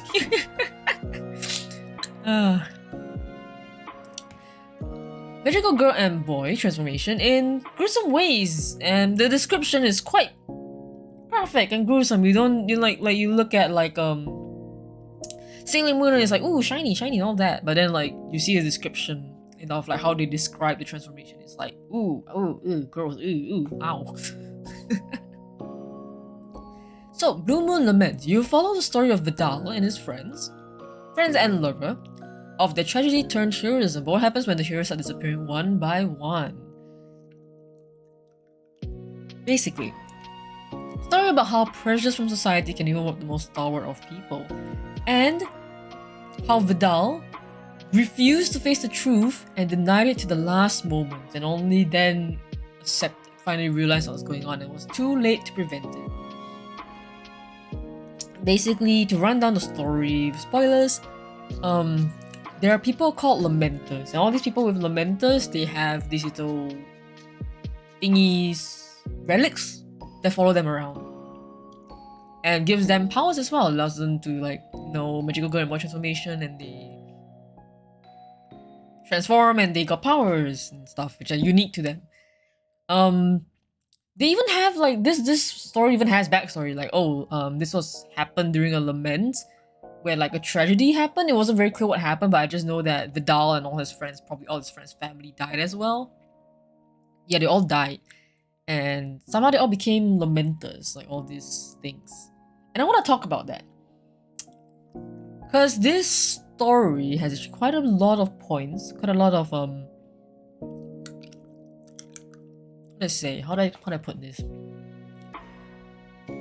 There's quite a lot of symbolism and parallels with the real world and how society is, especially when it comes to mass hysteria and people in the spotlight, which is pretty obvious when you like read it. Like, the symbolism is not subtle, which isn't a bad thing. I don't mind that it's not subtle because, you know, it gets you in the tone like, oh, okay, this story is about this. It does have its own specific takes, and it's like, you know, obviously changed a bit to fit whatever the creator wanted and intended to.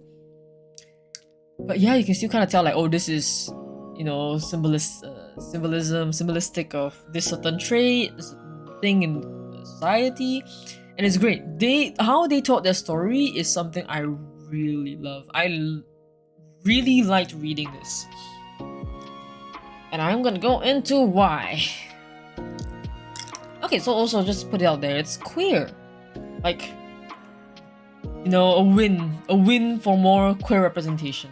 I think some of the games I have played on this list like, quite queer. Or at least have queer characters. A lot of lovely, cute scenes between the characters which you come to care for. This game was one of the games that actually I thought was gonna be shorter. I didn't expect the game to actually go on for as long as it did. And it wasn't not necessarily a bad thing. We spent a lot of time actually getting to know these characters from the get-go. Like we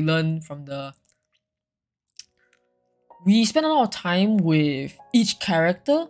Like we still see from Vidal's point of view, but Vidal spends a lot of time with the other characters and we start to like, oh, okay, this character's like this. This is how they are.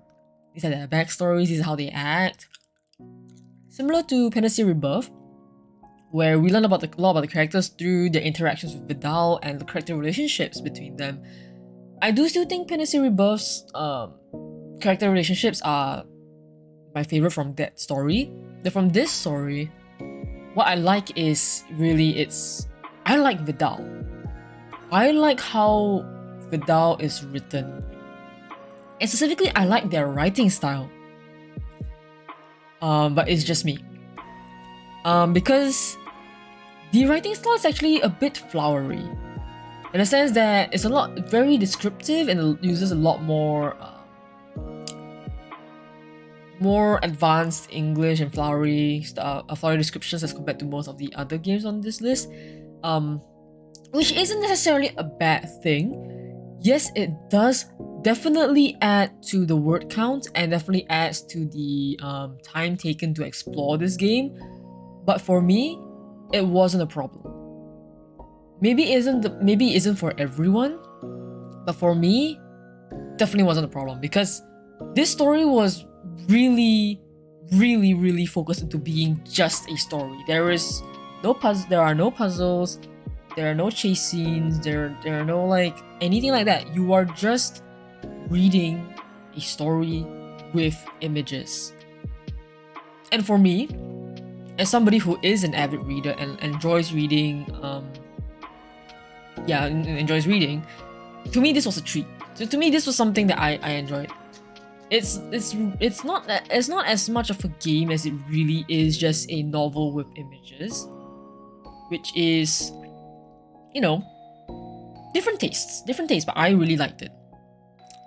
So first thing I want to say, what I love and enjoy the most about this story is the foreshadowing. The foreshadowing was executed flawlessly.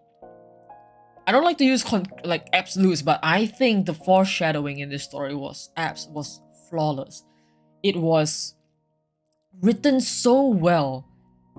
Everything that was built up had a payoff, and it was great. I loved it. The designs as well, great. You have the base designs of the characters when they're out of their Lamenter uniform or the Lamenter style, and even the relics, and then their powers, and then when they turn into big monstrous eldritch horrors, the designs are cool as well. I love the designs. It's like, also, I mean, I like the art style as well. I don't know why I forgot to write it down here, but I like the art style. I think it's very pretty. It certainly speaks more of the design itself than on being like really like perfectly flashy art, but like the design, art style, I don't know, I just like it. Man. I like it. What else I want to say?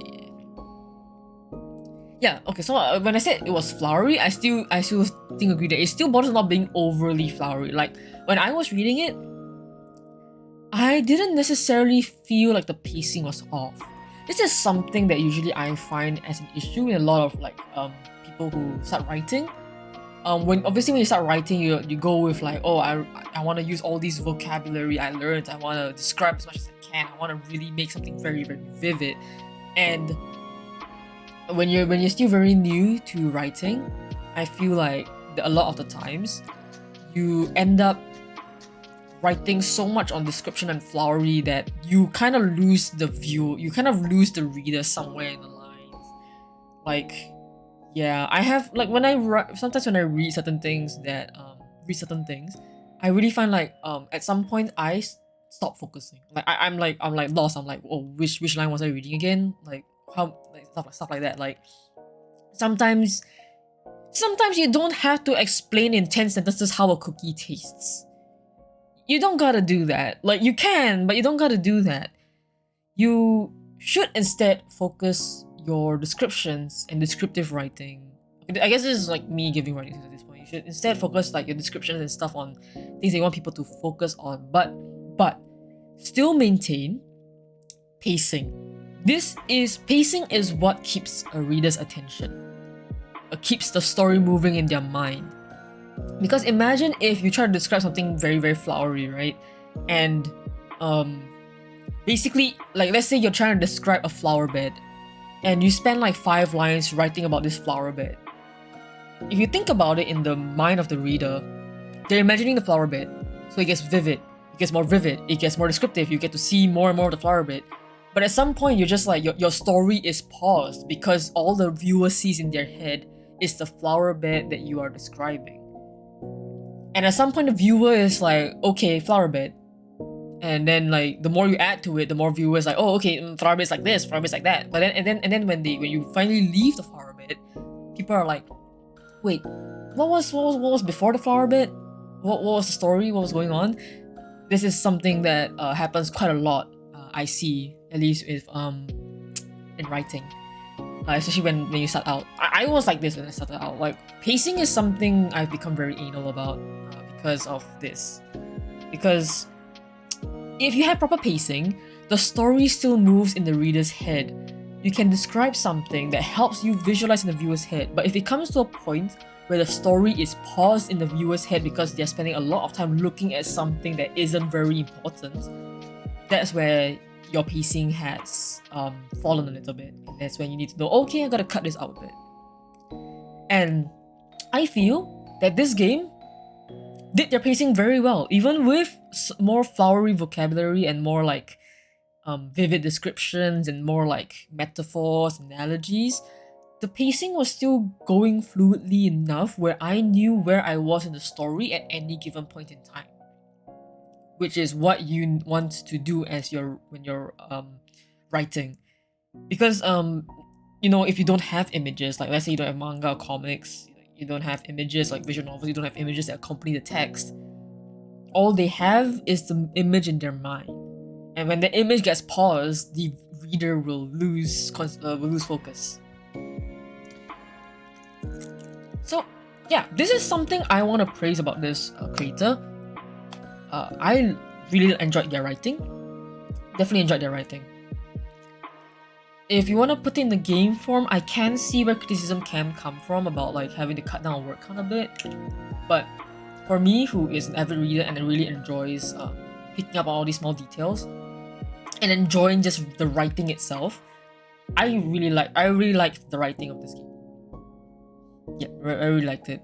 It stood out to me the most out of all the other stuff I've played. It's one of the ones that stood out to me the most.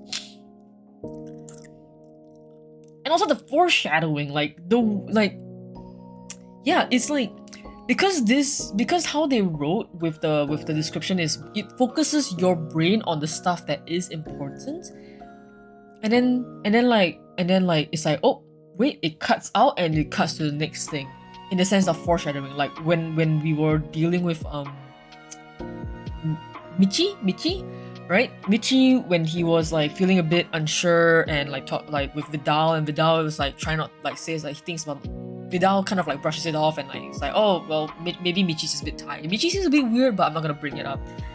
And it's like There's stuff like that. Is the writing like that? It's like you foreshadow because the flowery text comes up in describing like Michi's a bit off, and Vidal is like and then like Vidal you don't describe as much because like your focus is not on Vidal, your focus is more on Michi's weird behaviors, and then Vidal kind of like chooses to brush it off, and when Vidal brushes it off, the description following that afterwards on Michi also doesn't get too much. It kind of like cuts off. It kind of fades out because it's like trying to draw your attention away from it, and like I can feel that the story is trying to draw my attention away from it, but at the same time because it was described in a more like described more, the pacing of it, like you're like I saw like I know like, oh, Michi is acting up.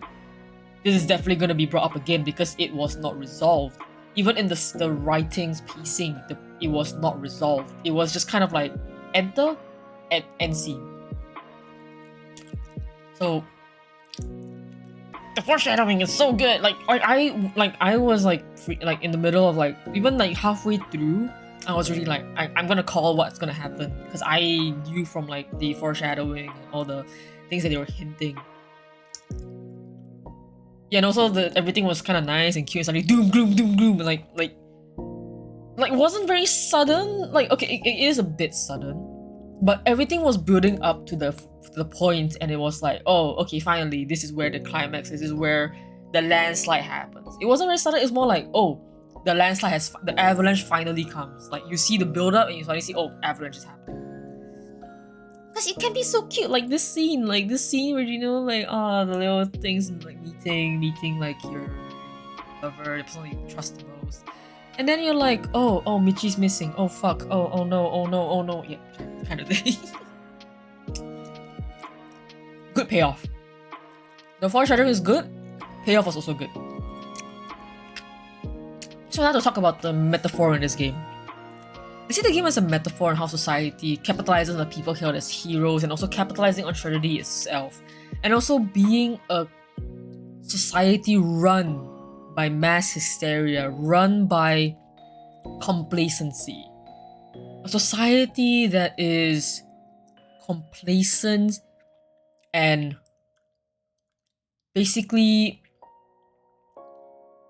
you vocalize it's like complacency. It's like you deny. It's like you see problems happening, but a society that has just learned to turn a blind eye to whatever they don't want to see until it's too late. And then when it's too late, they're like, oh no, how could this ever have happened? We should have been more careful. We should have known this was gonna happen. And it's already too late because society as a whole has developed into this cycle of like, oh, it's okay. The heroes will save us. Oh, it's okay. It won't happen to us. It can't ever happen to us. Like, so to go talk a bit more about the story, the heroes start disappearing one by one. The lamenters start disappearing one after the other without a trace. And the monsters only keep rising in count. I already know this, like, oh, there's heroes disappearing, monsters are rising. And then more heroes are starting to like get like burnt out. I was like, oh, there's definitely a link here. Like this is part of the foreshadowing I was talking about. It's very like it comes one after the other. Like they write it one after the other, so you can actually connect the dots. It's not hard to connect dots, which is great. Sometimes I feel like people criticize things for having foreshadowing be too obvious, but if foreshadowing isn't like obviously don't let it be in your face. But if foreshadowing is so hard to see that you don't pick up on it, it doesn't mean it's good. Foreshadowing is there so that people feel rewarded when they're like, oh, I see this build-up happening, or like they're like, oh, this build-up was happening and I didn't realize it. Oh, that's great. But it shouldn't be impossible to see. It should still be there. You should still be able to see the roller coaster or feel the roller coaster that you're on. You shouldn't just be like, oh, okay, suddenly I am dropping like 50 feet in the air. Like, no, that's not how foreshadowing is supposed to be. And like, so to talk about this, basically the heroes are disappearing, monsters are forming. There's also like even the foreshadowing bits of like, oh, this monster doesn't really seem like the monsters we used to fight. They look more like animalistic or like certain shape, and I'm like, very clear, very good. And but the thing is, again, like the metaphor is like people see all these things happening, but they just don't want to connect the dots because they're afraid. They are so afraid of coming to the truth, of arriving at the conclusion that, oh fuck, we are in danger. Because like, okay, who doesn't want to be happy? Who doesn't want to feel safe and live in, like, you know, bliss? That's why ignorance is bliss. And all these, like, these people, these characters are just like, they're like, at least for Vidal, mostly Vidal. The other characters are like, oh, something is up. We really should be talking about it. Like, we can't just keep ignoring it. And Michi was the one who started to, like, you know, experience the signs of it first. Whereas the other two, fuck, forgot the names. Damn it. Red Sparrow and Heart Lady, I forgot her name. I'm so sorry. They're trying to bring Vidal to, like, hey, this is happening. We should be careful. And Michi's really showing signs, but no one's really, like, checking. Like, Vidal, who had every chance to check up on Michi, didn't, because Vidal was was complacent and arrogant enough to think that it can't ever happen to me, or it can't ever happen to us, because I know us, I know this person. And because you become complacent in this trust, in this knowledge that things are not gonna change. And when things do change, it's already too late. This is a very metaphoric of, like, you know, society nowadays. Like, I could bring up one of the more, like, recent cases of this, and I feel it is so obviously, like, it's not obviously the story of Blue Moon Lament isn't specifically based on any tragedy, but recently in the news I've been reading things that could have been avoided, because these incidents have happened before, weren't properly taken care of, and when it led to an even bigger tragedy and travesty, only then do people say, like, oh, we should have known, oh, we should have taken action. And people start pointing fingers as to what's going on without actually seeing that the problem had always lied in complacency. Because you're like, oh, because everyone is so, like even with the heroes of Lamenters, like, compared to the stories, like, you see these people, you don't see them as people, you see them as heroes, like the way that the bystanders gawk at the heroes, like, kind of like how you think about how people gawk at, like, celebrities or any famous people out there, even content creators, artists, anyone who, like, is on a spotlight. You look at them and you're like, yeah, you don't see them as people. People forget that these are people, and they're just like, oh, this is just a figure on the TV, a figure on my phone, a figure in this wide world of people, and they will never have any correlation to me whatsoever. This inherent apathy. This apathy is also what drives this story. This apathy that once it sets in your heart, once you stop caring, that is when it's all over. That is when you essentially become the same threat to society.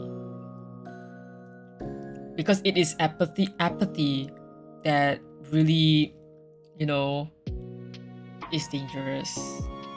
Like, apathy in, like, oh, this news is tragic, oh, this person maybe died, there was a huge tragedy, there was a huge natural disaster, or there was a huge war accident that happened, but does it involve me? No?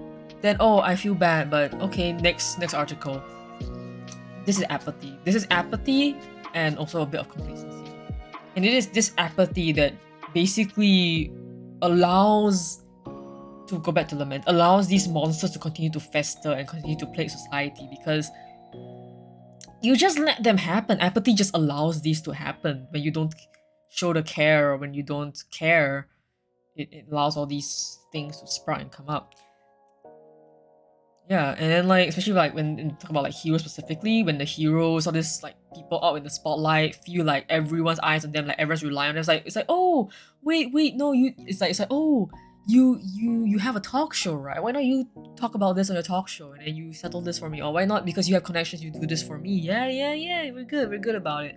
Thanks, I'm relying on you. And then when all these people start relying on these heroes to do things for them, obviously they're gonna start feeling they're just being treated like objects. They're not being treated like real people who have feelings. They're just being treated as their uses.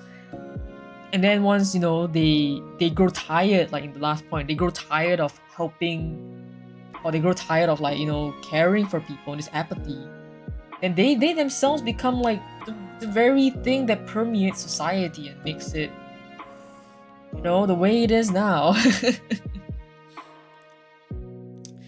And like when you choose to deny the warning signs by, like what I said earlier, when it can't ever happen to us, or like you don't care because you don't have the compassion, like you can say that, oh, I feel bad, I'm sorry for this, that this happens, but you don't actually, you know, take action around you and be like, hey, are these people actually around me okay? Can I prevent this tragedy with my own hands? Or are you just gonna be like, oh, this thing isn't my fault, it isn't my issue, I'm not gonna care. Oh, this thing, damn, they should have known better, but then you do nothing about it. And all these things. So it's like very, very symbolic. Oh, hi Paul, welcome back. No, welcome back. Hi, welcome to stream. I'm just talking about my thoughts on all the Spooktober games I have played so far. Yeah. We're actually moving on quite a bit. It's just we're getting there. Yeah, talking about Blue Moon Lament. And like symbolism of how like Vidal and Co is actually apathy, where they turn into the monsters. Like it is described like when they feel apathetic, and it's like, oh, we can't save them, but we can join them, and you just become one of like essentially you basically become one of the mindless masses that permeate society to be like all that. Oh, okay. All right, going down the well.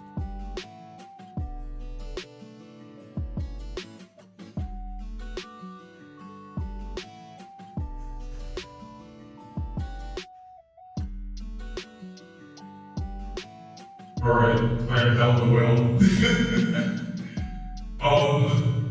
Yeah, hi. Your boy is down the well for 3 minutes, so you're gonna have to hear me ramble at this point. It's... Anyway, so... Even missing the warning signs, choosing to the black eye is a disaster, which the fantasy does all fuel by choosing to deny strategy. Like, they're like, oh, this one's kind of like feel like what's called Blue Moon Lament. Because it's once in the Blue Moon, kind of feel. Like lament is like you lament this happening, but we don't exactly like the action kind of feel. Like it goes so tragedy and like the heart inside. They don't want to become sadder or don't want to think about the sad possibility. The possibilities that can come from all that. Yeah. It's like the Dao is like this is very good protagonist. Like he is a protagonist, but he inadvertently did cause him and all his friends to like slowly become unfathomable monsters, quote unquote. And even like in where the game started, remember as the game started, like they were like talking about like straight up on the news, one of the credits was like, hey, you can't just stand by, I'll see what trying to help us, and you should stand by. And even like talking about, even the Dallas like, hey, also treated as like, oh, when Vincent was missing, everyone on Earth suddenly just finds any way connection to feel like, so say like, hey, I was like, then I feel bad. And then they use this pity to gain clicks and gain clout on social media. Like, it was just straight up, and I'm like, oh, I already know where this story is going. Straight up, very nice. Like, I love the writing, I love symbolism and foreshadowing. Very good, very well written game.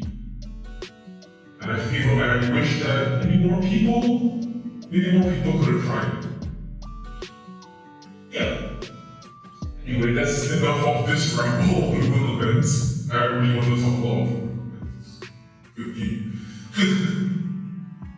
Okay, now moving on to the next game, Corvus Clueless, many of these games. This is actually just a prequel, or rather like a demo. Yes, demo. It was actually a full game. So I went through it surprisingly quick.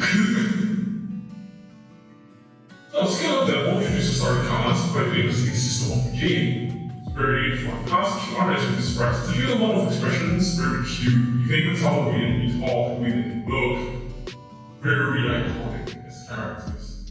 Everything is a pun and reference and I love it. Oh, okay, timer stuff. Let me get out of the well real quick.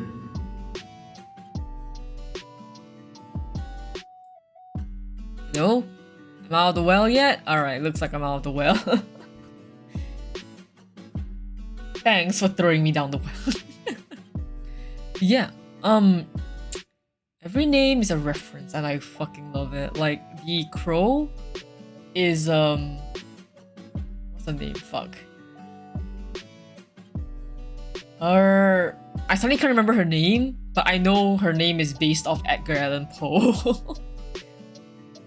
Is it Paulette or something? I can't remember, but it is based off Edgar Allan Poe, and I'm like, very nice. And then Axolotl is something Axolotl, and then Blobbert. Fucking love Blobbert. Yeah, Mayor Blobbert, look at him. Love him. Spice latte Blobbert. I wanna bring Blobbert home. He's cute. Yeah, you basically the demo is like,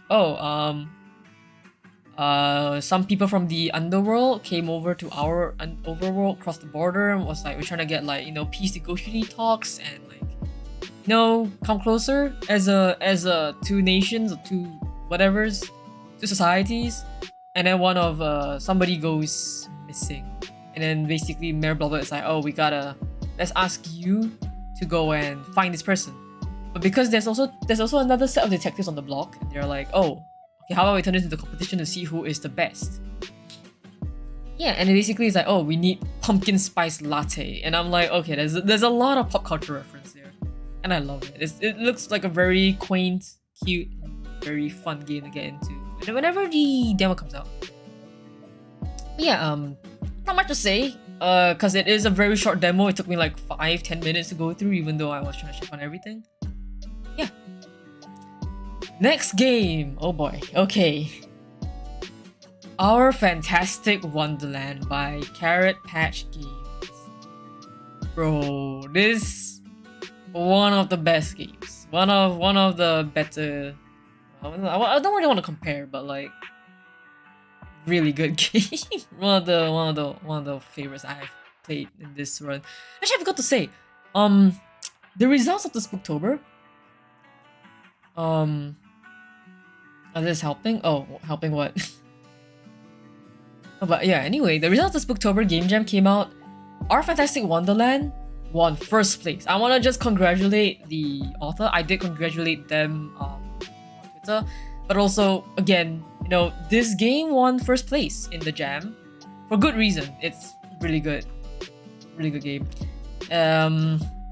Elevator Hitch won second place.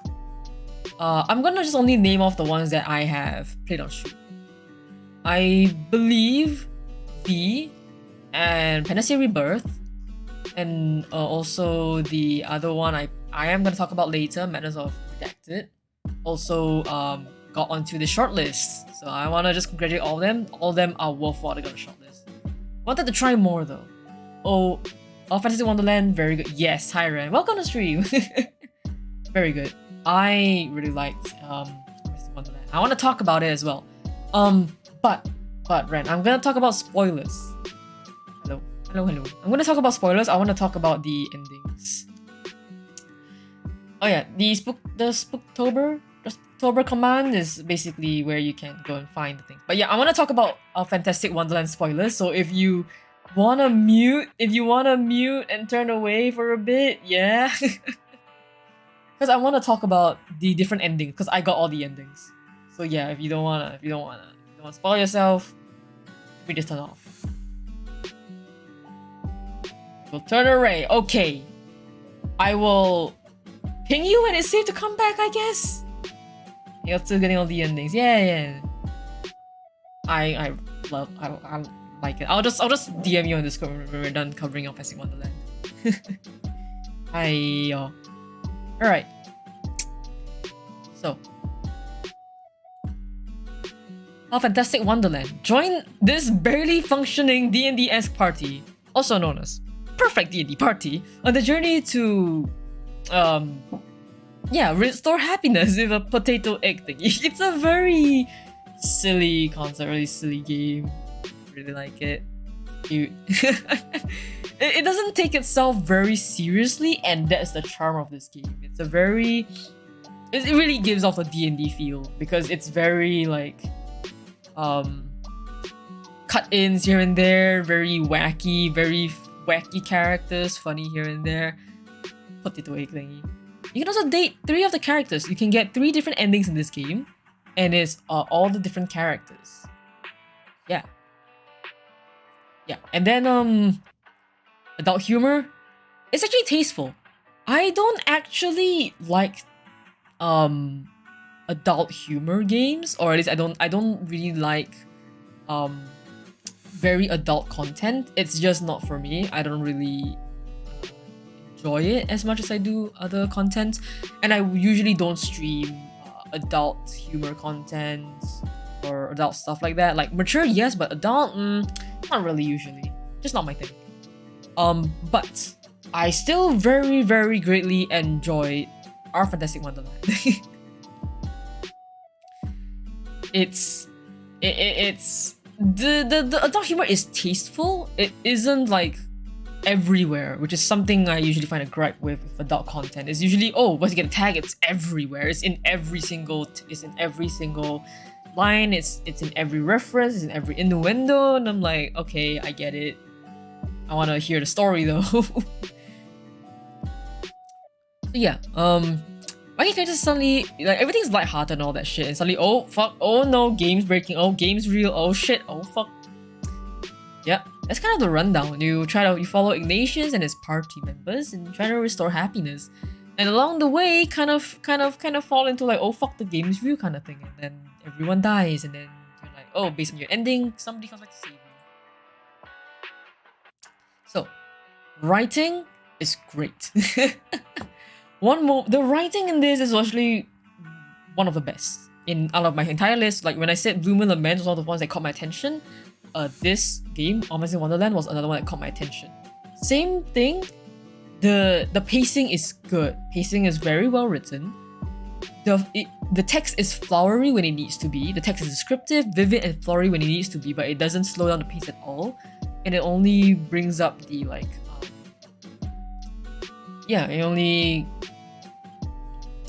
it helps you. The writing helps you to focus on what's actually important, on what you want to know. Like suddenly you're in a lot of action, things are popping in left and right, and then suddenly the pace slows down a bit. You describe your environment, all that kind of stuff like that.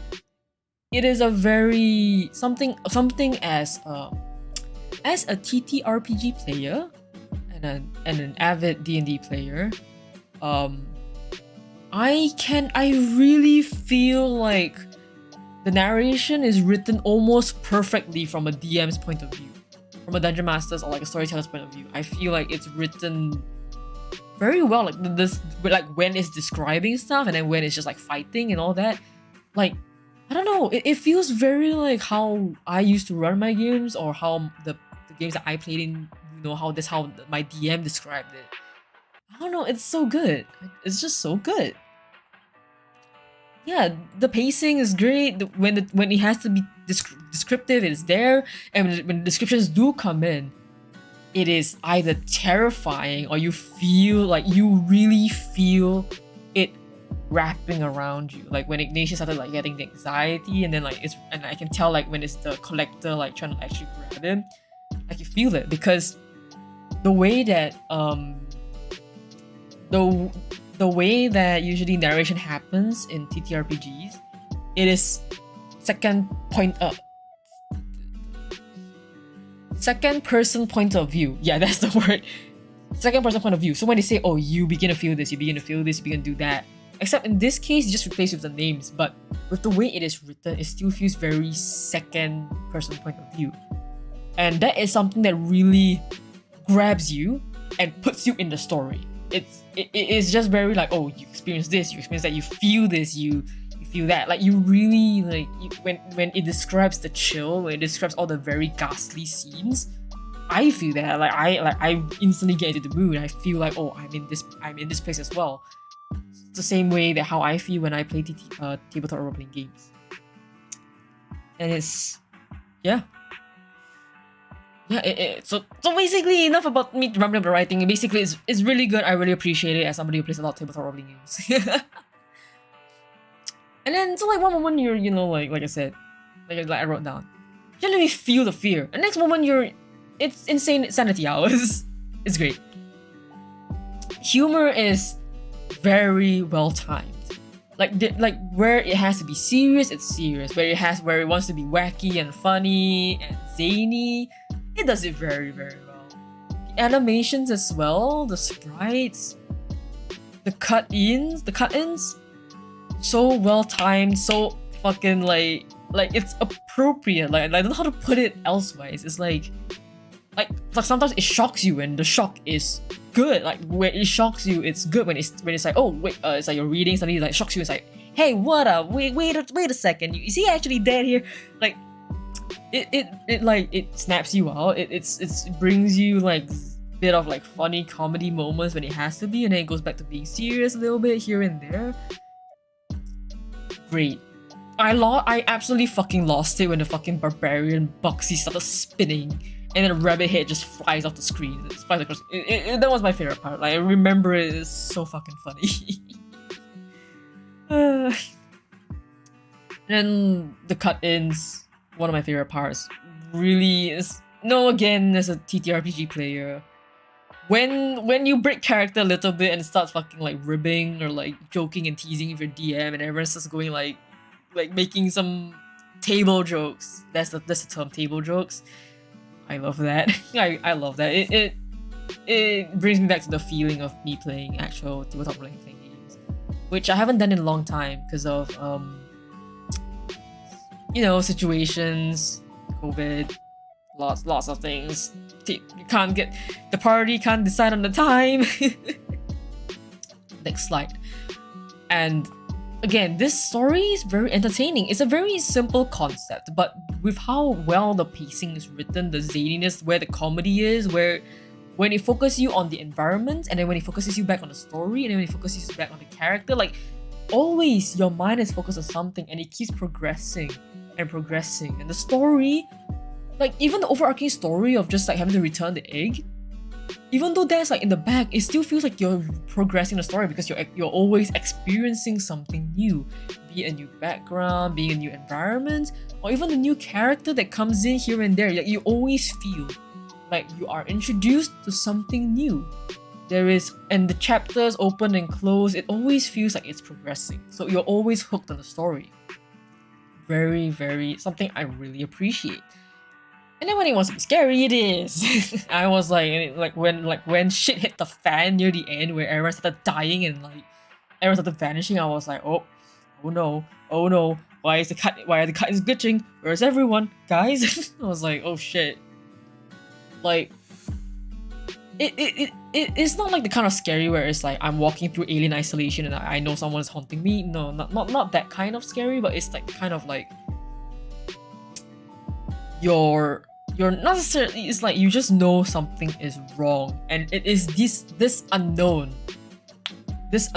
and sudden startle and sudden like jolting you out of like your safety spot. That is the scary part, and that is something that I enjoyed a lot in the writing. The sprites and the art as well really captured the characters well. Like, it may not be my favorite art style, because everyone has different art styles that they like. It's still something that I really appreciate. Like, the art is good. The art style may not necessarily be my thing, but it is very good. It's very expressive, and the style fits the characters so well. Especially Orlem's smile. Like, the way Orlem smiles zigzags across his mouth, and how his hair like just zigzags down his face, and like that look. It's not something you would necessarily be able to do in like the other art styles that I would have preferred. It is something that works specifically very well for this character because of this art style that is presented. And it's great. It's great. Like, it's not my art style, but the art is great. I love art. I would just look at it and be like, hell yeah. Good shit. And like, the sprites just make it all come to life. The little animation, like when they shake, when they like hop across the screen, when they slide in and out. It's great. And the music as well. The music, superb, great, good shit. I fucking love it. I fucking love the music. And the music comes in almost perfectly timed. And I know like there's a lot of effort that comes into that, like to time music to make the surprise, and all of this was made by one dude in a month. Dude, what the hell are you on? Give me some of that. What the hell, dude?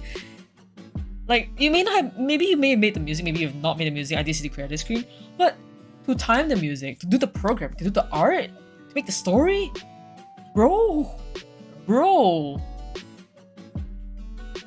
great, absolutely great, really good. The ending music and the art, epilogue, everything was so nicely. I'm a sucker. I'm an absolute fucking sucker for like you know, like those like the ending screen where they all come in and like they all just like half portraits of their faces. They look like bookmarks, and it's just like them specifically in like one action pose or a pose that represents their character's personality. That I am a fucking sucker for those kind of collages. I love those. I absolutely fucking love those. It is my favorite. And it's not even like, it doesn't have to be fully colored. It's just like, it's just lines and specific colors associated with the character. It's just like, I love it. I breathe in and I love it. I will swallow, I will eat all of that up. No, it's all mine. And like, and the CGs are so cute. I love how like, although the story in between doesn't really change based on the route that you're going, but like once you reach just the end, the way the routes end, like, I really like it. I really like all the endings. Like, it's very like, it's not just like, oh, this, you meet this guy at the end and like the general thing is the same, like what they say is the same kind of thing. Like, no, it's very easy to do that, especially when you're on a time crunch and when you don't really want to like do as much programming or thinking.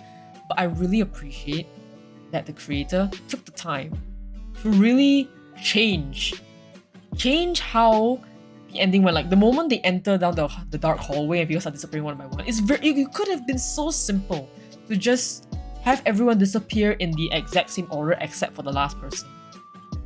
Except for the last person, which is basically who you chose on the route. You could have just done that. But you didn't.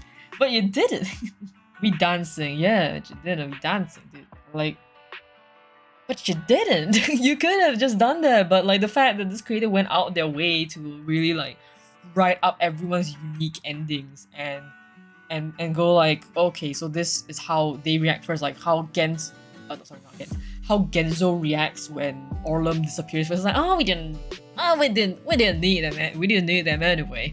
And then like how Orlum reacts when Genzo disappears. It's like, bad job. Yeah, just, you know, he's always up on somewhere. It's like, better, not somebody very important. And then when it's Gens and it's like Boxy that disappears first, everyone's just like, oh fuck, oh no. And even the way they disappear is different. It's like, it's so good. Like you really do feel like, oh, you're going on this person's route because you're veering off from where it's like, it feels very unique already. Whereas like in a lot of times where you go to like dating sims, generally the story is the same. Like only when you reach the end and then you find the character's like backstory and like you spend a lot of time with the character, it's like only when it veers off. But like this one, it's more diverse to say. And and then even like the way that Ignatius reacts when it's just him and the other ending person that you chose left, how he focuses on different aspects of like what he finds comforting in said character. Like how Gens is very obviously like, oh, he's there to support you to do this together. He may not say it, he may not show they may not show their affection openly, he may not, but he still is there for you and he's trying to lead you onward. He's trying to be the pillar that you rely on. And that ties so nicely to the ending where it's like, I'm supposed to be where he says, I'm supposed to be your prince, I'm supposed to be your perfect prince. And I'm just like, I feel that. It's one of my favorite, it's one of the tropes that I actually enjoy. So actually Gens is my favorite character.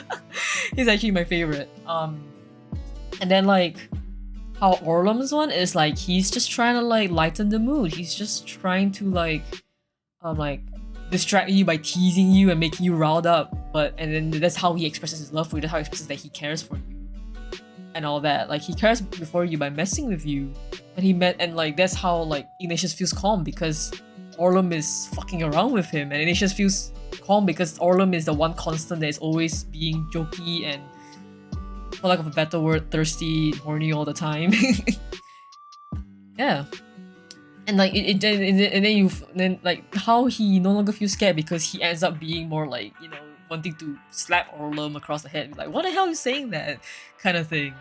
And it's nice. And then for Genzo's, I don't exactly remember exactly what happened for Genzo's, but I think I know it's like he is more there for you as a friend, not as like specifically as like sort of a pillar of like a leader support like Genz is, where he's more tsundere and doesn't really speak about his feelings. Genzo is more, hey bro, let's do this. Come on, you don't gotta. It's like he I remember he said like come on like twice in that part, and he's very like encouraging. Yeah, Genzo is the support from behind, whereas Genz is the support from the front. If I have to compare them like that.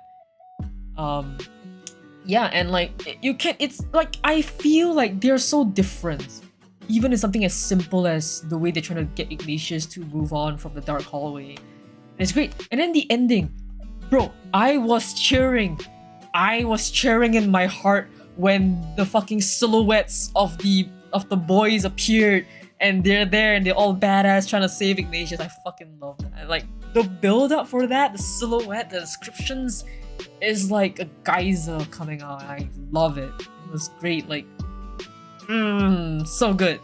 It hits and it hits. Can I get a fish sandwich? Yes, you may have a fish sandwich, Pop. Actually, I need to drink water. Now that I remember. You get a fish sandwich, I get water.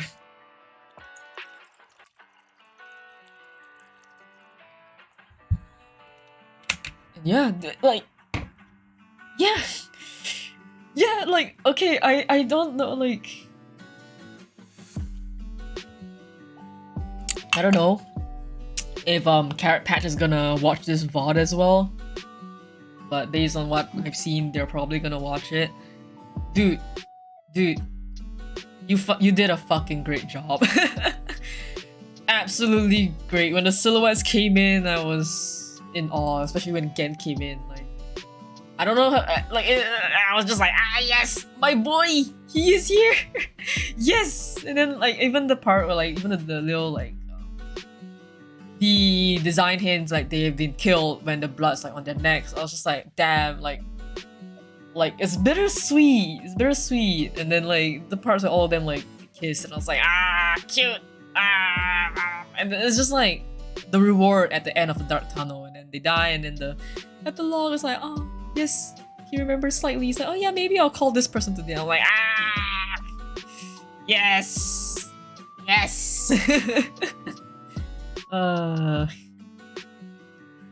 Yeah. I also did see there's a main game called Wonderland made by the same creator, and they're on Act 4 right now. And I'm like, I want to try that. Really do want to try that. I just need to find time because I want to stream that. There, without a doubt, I'm gonna stream that. I just really need the time. My schedule is turbulent. Anyway, let me just. Now that it's safe, I'm gonna call my dear friend back.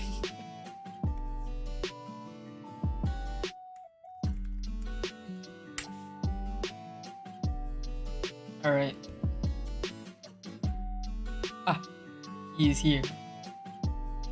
Were you just listening the entire time? I hope I didn't spoil anything.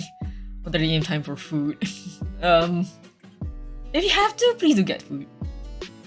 Oh, wait. Wait. I just realized you were playing through this. You're playing through Menace of Redacted. Ren, you're playing through Menace of Redacted, right? You haven't finished.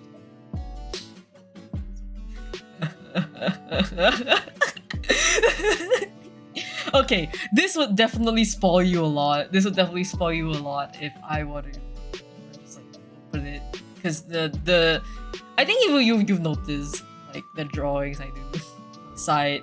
Okay, Ren, hold on. You wanna see you wanna hear me talk about elevator hitch again? I don't know if you did. I don't know if you did though. But oh well. Okay, I will only move on when I bid you a Gamara session because I do need to sleep as well. Yes, that is okay. That is okay. It's okay, my dude. Yes. Okay, but before you go, I just want to show you something. Look at the bottom right. Look at this. Look at it.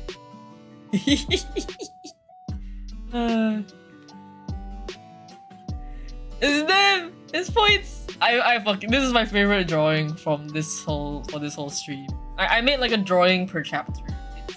And I was just like, can I keep it under 15 minutes? And then I just drew this. I fucking look at you. No. It was just like, it came to my mind and I was like, this would be funny. I just drew them as fucking dead plush toys. I fucking love it. Lob. And I even drew like a dog and a fish reference. Yes. Very good, very good. Yes, okay, but now if you do have to rest, go ahead. I will. There are stuff I will announce at the end of stream as well. So for anyone who just want to stick around, points. But yeah. Anyone who needs to turn off, want to go to sleep, perfectly fine. The VOD is gonna be up anyway. There's no need to catch it live if you can't. You need to force yourself. So yeah, I will bid you good night, Ren, and I will wait because I wanna. I'll go before I continue with this. Stretch. Okay, I will stretch. I'll scroll through VOD when I wake. Yes. Take your time. You don't have to, but take your time. Stretch and hydrate. Yes, I will hydrate as well. Ow, my back. Alright, have a good sleep, Ren. Have a good sleep.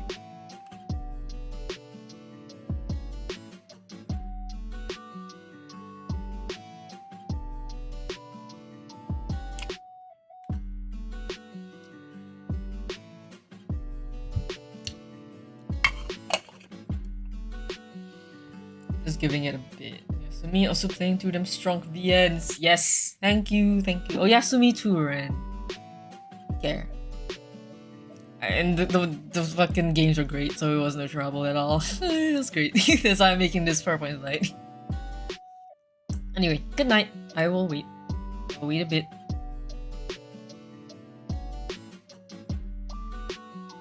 Okay. Cool.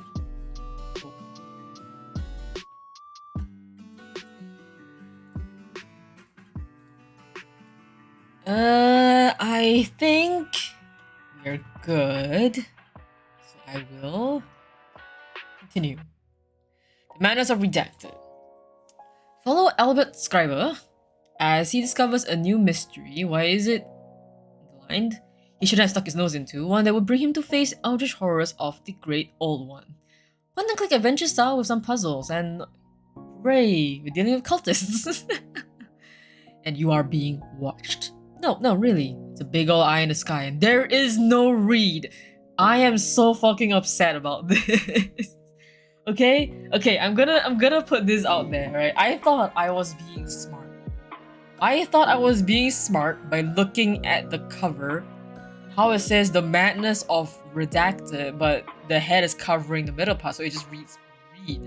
So I thought there was going to be somebody named Reed or something named Reed, and that was gonna be the crux of this mystery.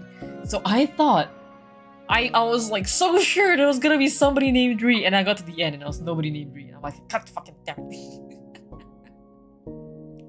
Because honestly, I actually from the game, I actually originally thought it was gonna be more like, you know, detective-esque and less eldritch horror-esque.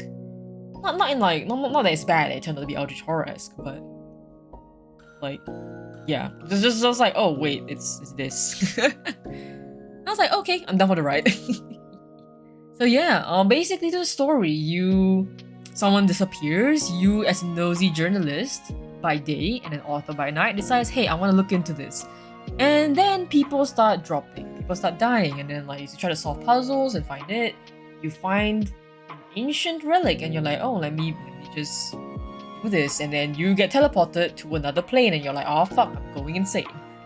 And then you're like, oh, I gotta go back and stuff, and in some carelessness, get caught by cultists. The guy who's missing comes back as a fucking eldritch horror dude, Shadow Man. Yeah. And then in the end, you yourself become the vessel for the Great Old One, and you slowly go insane, and you're like, ah, perfect, as all eldritch horrors should be.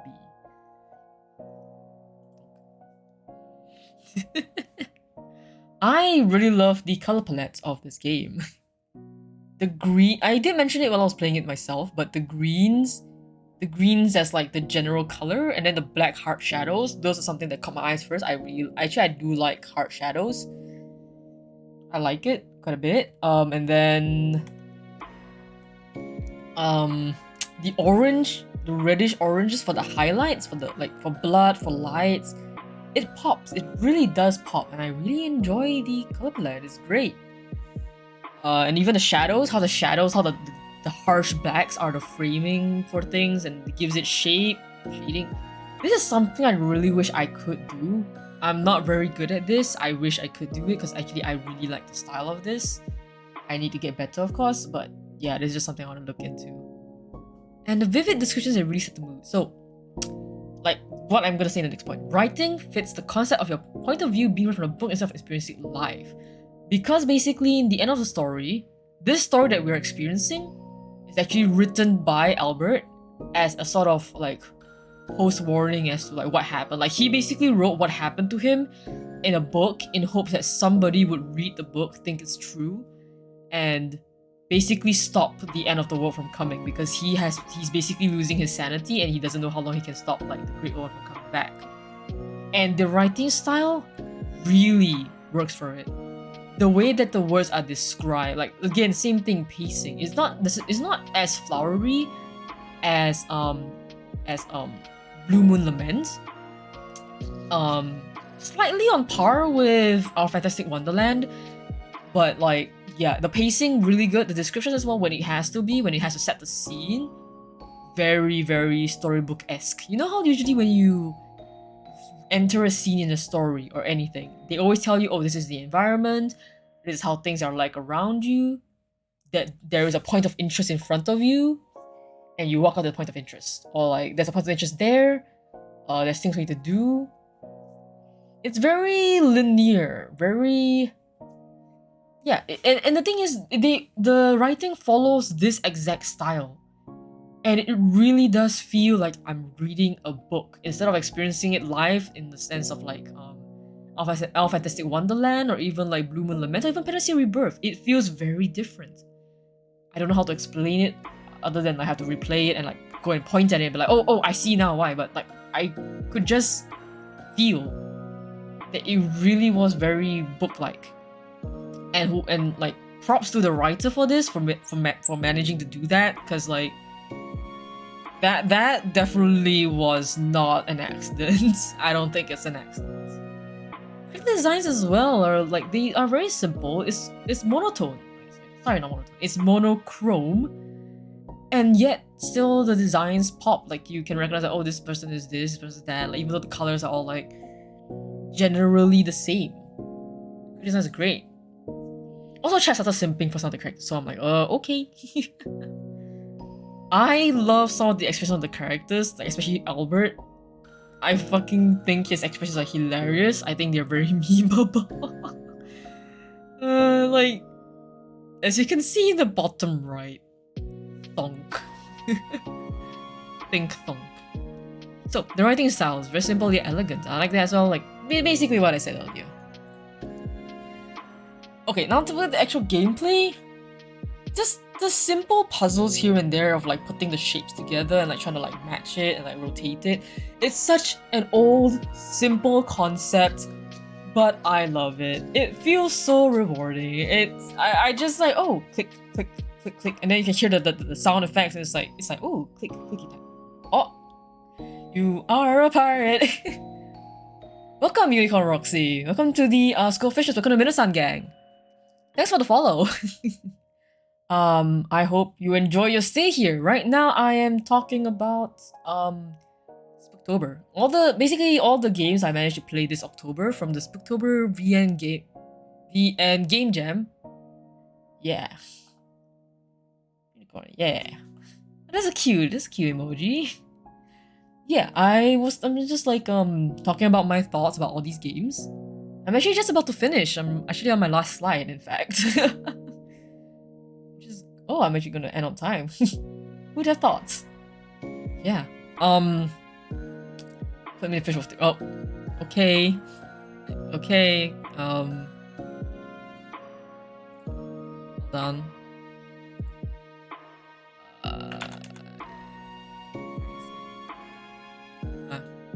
Okay. Thanks. Let me just put that. Okay.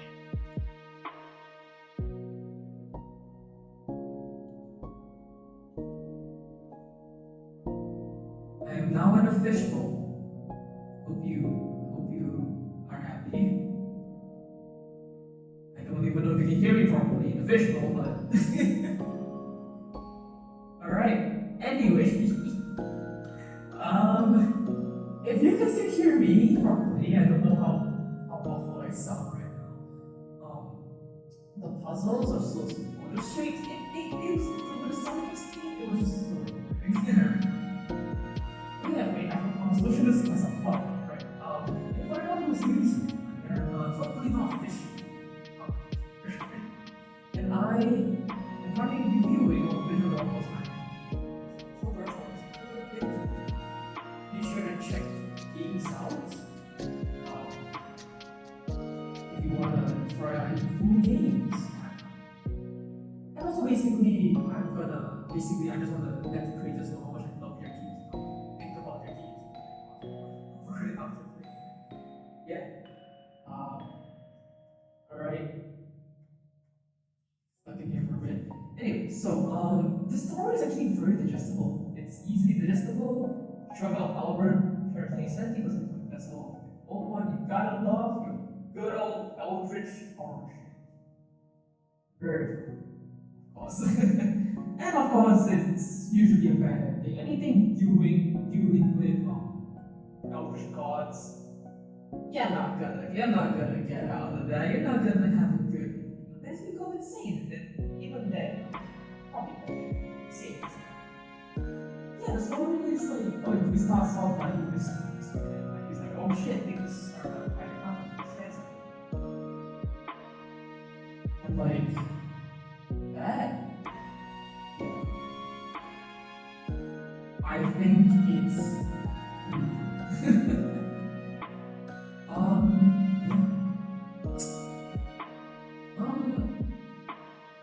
I'm trying to think about what I was about to say. Like a thumb emoji in the corner right now.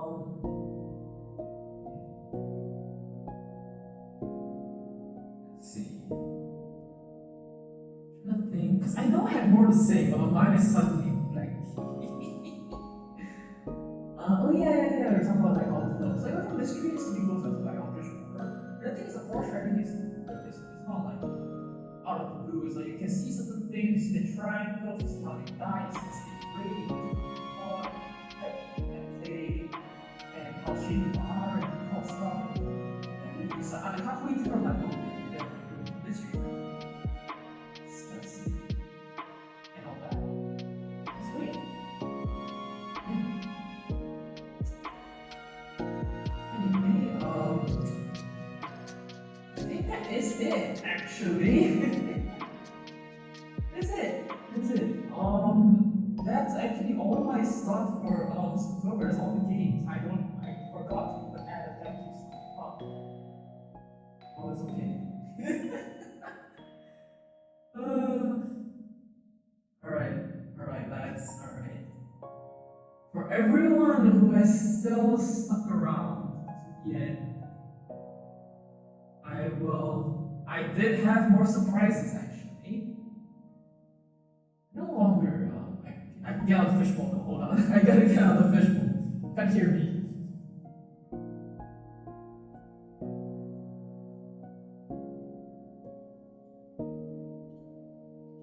Yeah. Alright. Fishbowl's off. Okay. God damn it, Tala. Anyway. So, I, first of all, have a surprise. Let me just put this here. Announcing, I now actually have a VOD channel.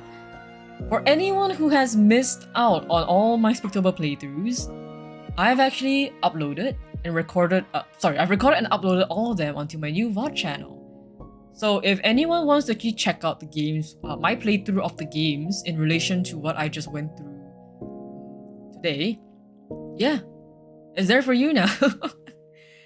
That was one of the surprise. I'm happy to finally get a VOD channel, and slowly I will upload all of my VODs there.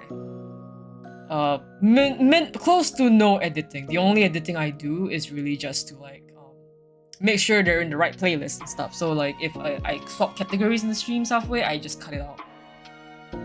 But yeah, I have a VOD channel now. Yahoo! Whoopee! I was excited for that. And that is not all, dear chat. That is not all, dear chat. I also have something else to show you. This is actually, oh my god, more surprises. Yes, this is for you, chat. This is for you. I have. Let me find it. Help.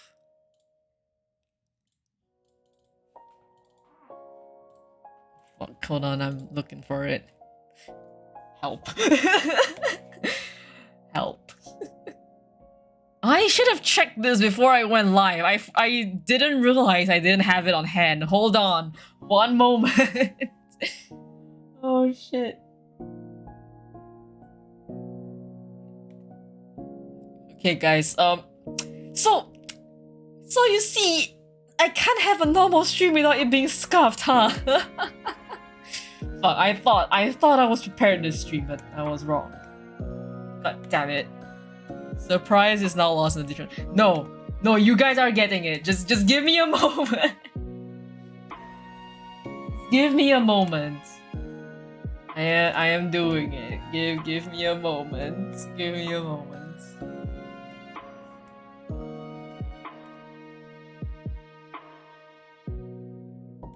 I am suffering. I am absolutely fucking suffering. Help me. Okay. Alright, chat. Alright, chat. Alright, chat. Alright, chat. Alright, chat. Alright, chat. Chat, you ready? Chat, you ready? Chat, you ready?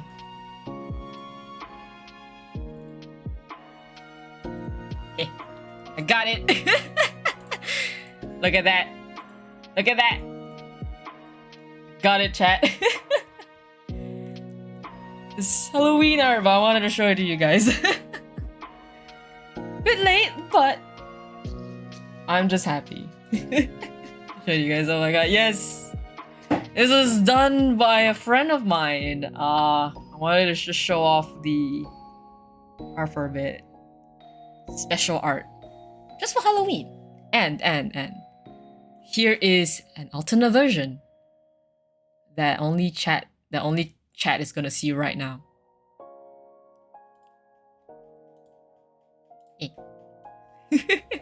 That's it. Just it. That's it. That's the alternate version. Look at that. Hell yeah, dude. I see you, Tala. I see you. But yeah. That's a surprise. That's a surprise. I could have like done it any other way, but no, I just like puts it on stream. Ta-da! Confetti noises, jazz hands. I'm dead. Oh no! Don't die. But yeah, for Halloween, I was a vampire. I just wanted to save that for this stream. It would have been better if I could have streamed yesterday and perfectly put it on Halloween itself, but I was busy. So take it as a Halloween surprise, a gift from me to you. Chat can see it, but now it's gone. And I'm probably not gonna post it. So I'm probably gonna post it for a while, so you guys are gonna get that, and that's it. Chat's only gonna see it maybe way down the line, maybe even next year. The next time somebody sees it is probably gonna be next year. Yeah.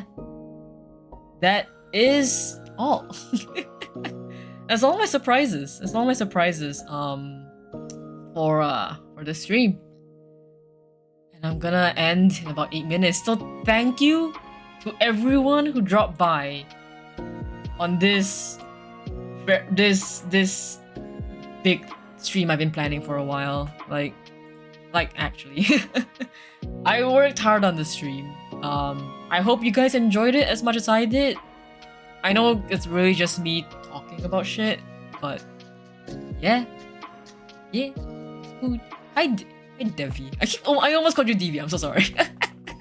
Thank you for everyone who stuck around and just like, you know, I hope it was as fun for you guys as it was for me, because I just wanted to give back to the creators. Like, they made such great and cool games. And I was like, no. I gotta say my thoughts on how great I think these games are. So this is basically my love letter to the creators. I hope if any of these games interest you, that you will try them out. They're free. Wink wink nudge nudge. So if you definitely wanna like go check it out. Go support the creators. Go throw a fish at them. You know, tell them I sent you and go throw a fish at them. Support them in any way you want. Yeah. And this has been in the works for like a month or like a month. I'm very glad that it turned out okay, even though I kind of fucked up near the end because I realized I misplaced the image and I had to go and read-download it like an idiot. Throw a fellow fisher creators. Yes, throw them a fish and with a note. The note says like, from the Minnow-san gang. Throw a fish through their window. You know how usually people throw bricks through windows to like prank them, or eggs on houses? Nah. Throw a fish at them. Throw a fish at their house.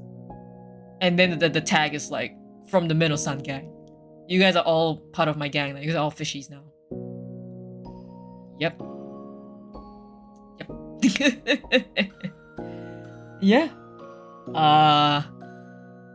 Got him a fish now. Yeah.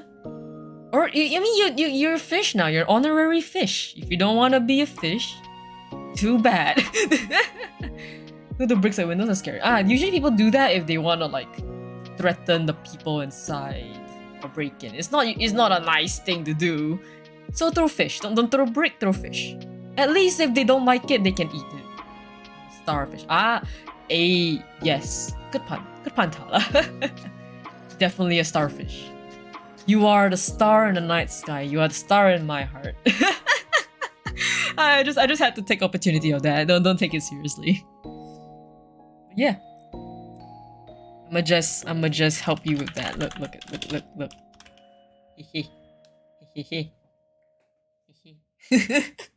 Okay. At this point, I am just definitely buying time.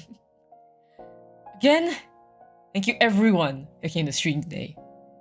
This VOD is gonna go right up on my YouTube the second the stream ends. All my other Spooktober VODs are already up as of now. As of me streaming, they've all already been uploaded. If you ever want to check them out, yeah, you know, I'm gonna drop my socials again. Here they are. You want to follow me on Twitter? You want to join my Discord? You want to catch up with me whenever you can? Yeah, go for it. You can, you know, follow with my currents. And also, I'm gonna just... If you want to check out the BGMs I've been using for this stream, here are the Twitters. Very impromptu. Yeah. But yeah, with that, thank you everyone for joining me again. I'm thinking if I want to raid. Anyone.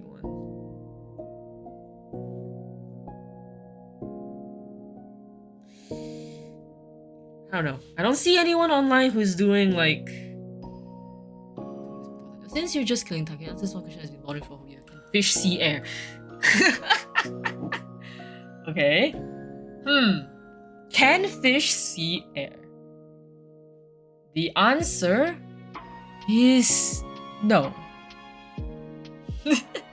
I don't know how do you want me to answer this. Like they know, like we know air exists, but air is invisible. What we can see, or more specifically notice, are bubbles. I don't know about like does that constitute as air? I mean, in bubbles there is air. You can definitely see those. I don't know what else there is. Yeah. I think humans can see water, but humans need air. Oh yeah. I mean because air is air. If you're underwater as well, you are aware that you are water, but you can see through water. Same as how humans can see through air. If you put air in a balloon, you will be aware that air is in the balloon. But would you constitute it as seeing air? Now that is the question to ask yourself. What is your definition of seeing? Basically, I mean, we know we're in water. And we know we're not supposed to be on land. Well, fishes usually don't go on land. So I'm totally not a fish. Totally not fishy at all. Again, I think I will end now. I don't really feel like rating any. I don't think I'm gonna rate anybody. I don't see anybody else doing close anything with the content. So it'll be awkward. I'm tired. I am likely going to stream tomorrow as well. What will I be streaming?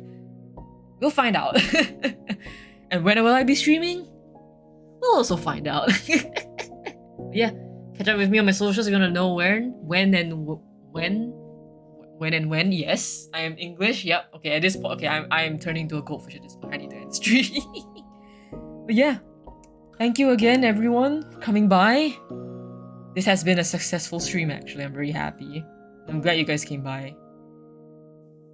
And for now, I will peace out. You guys peace out too, Minnow-san. See you next time.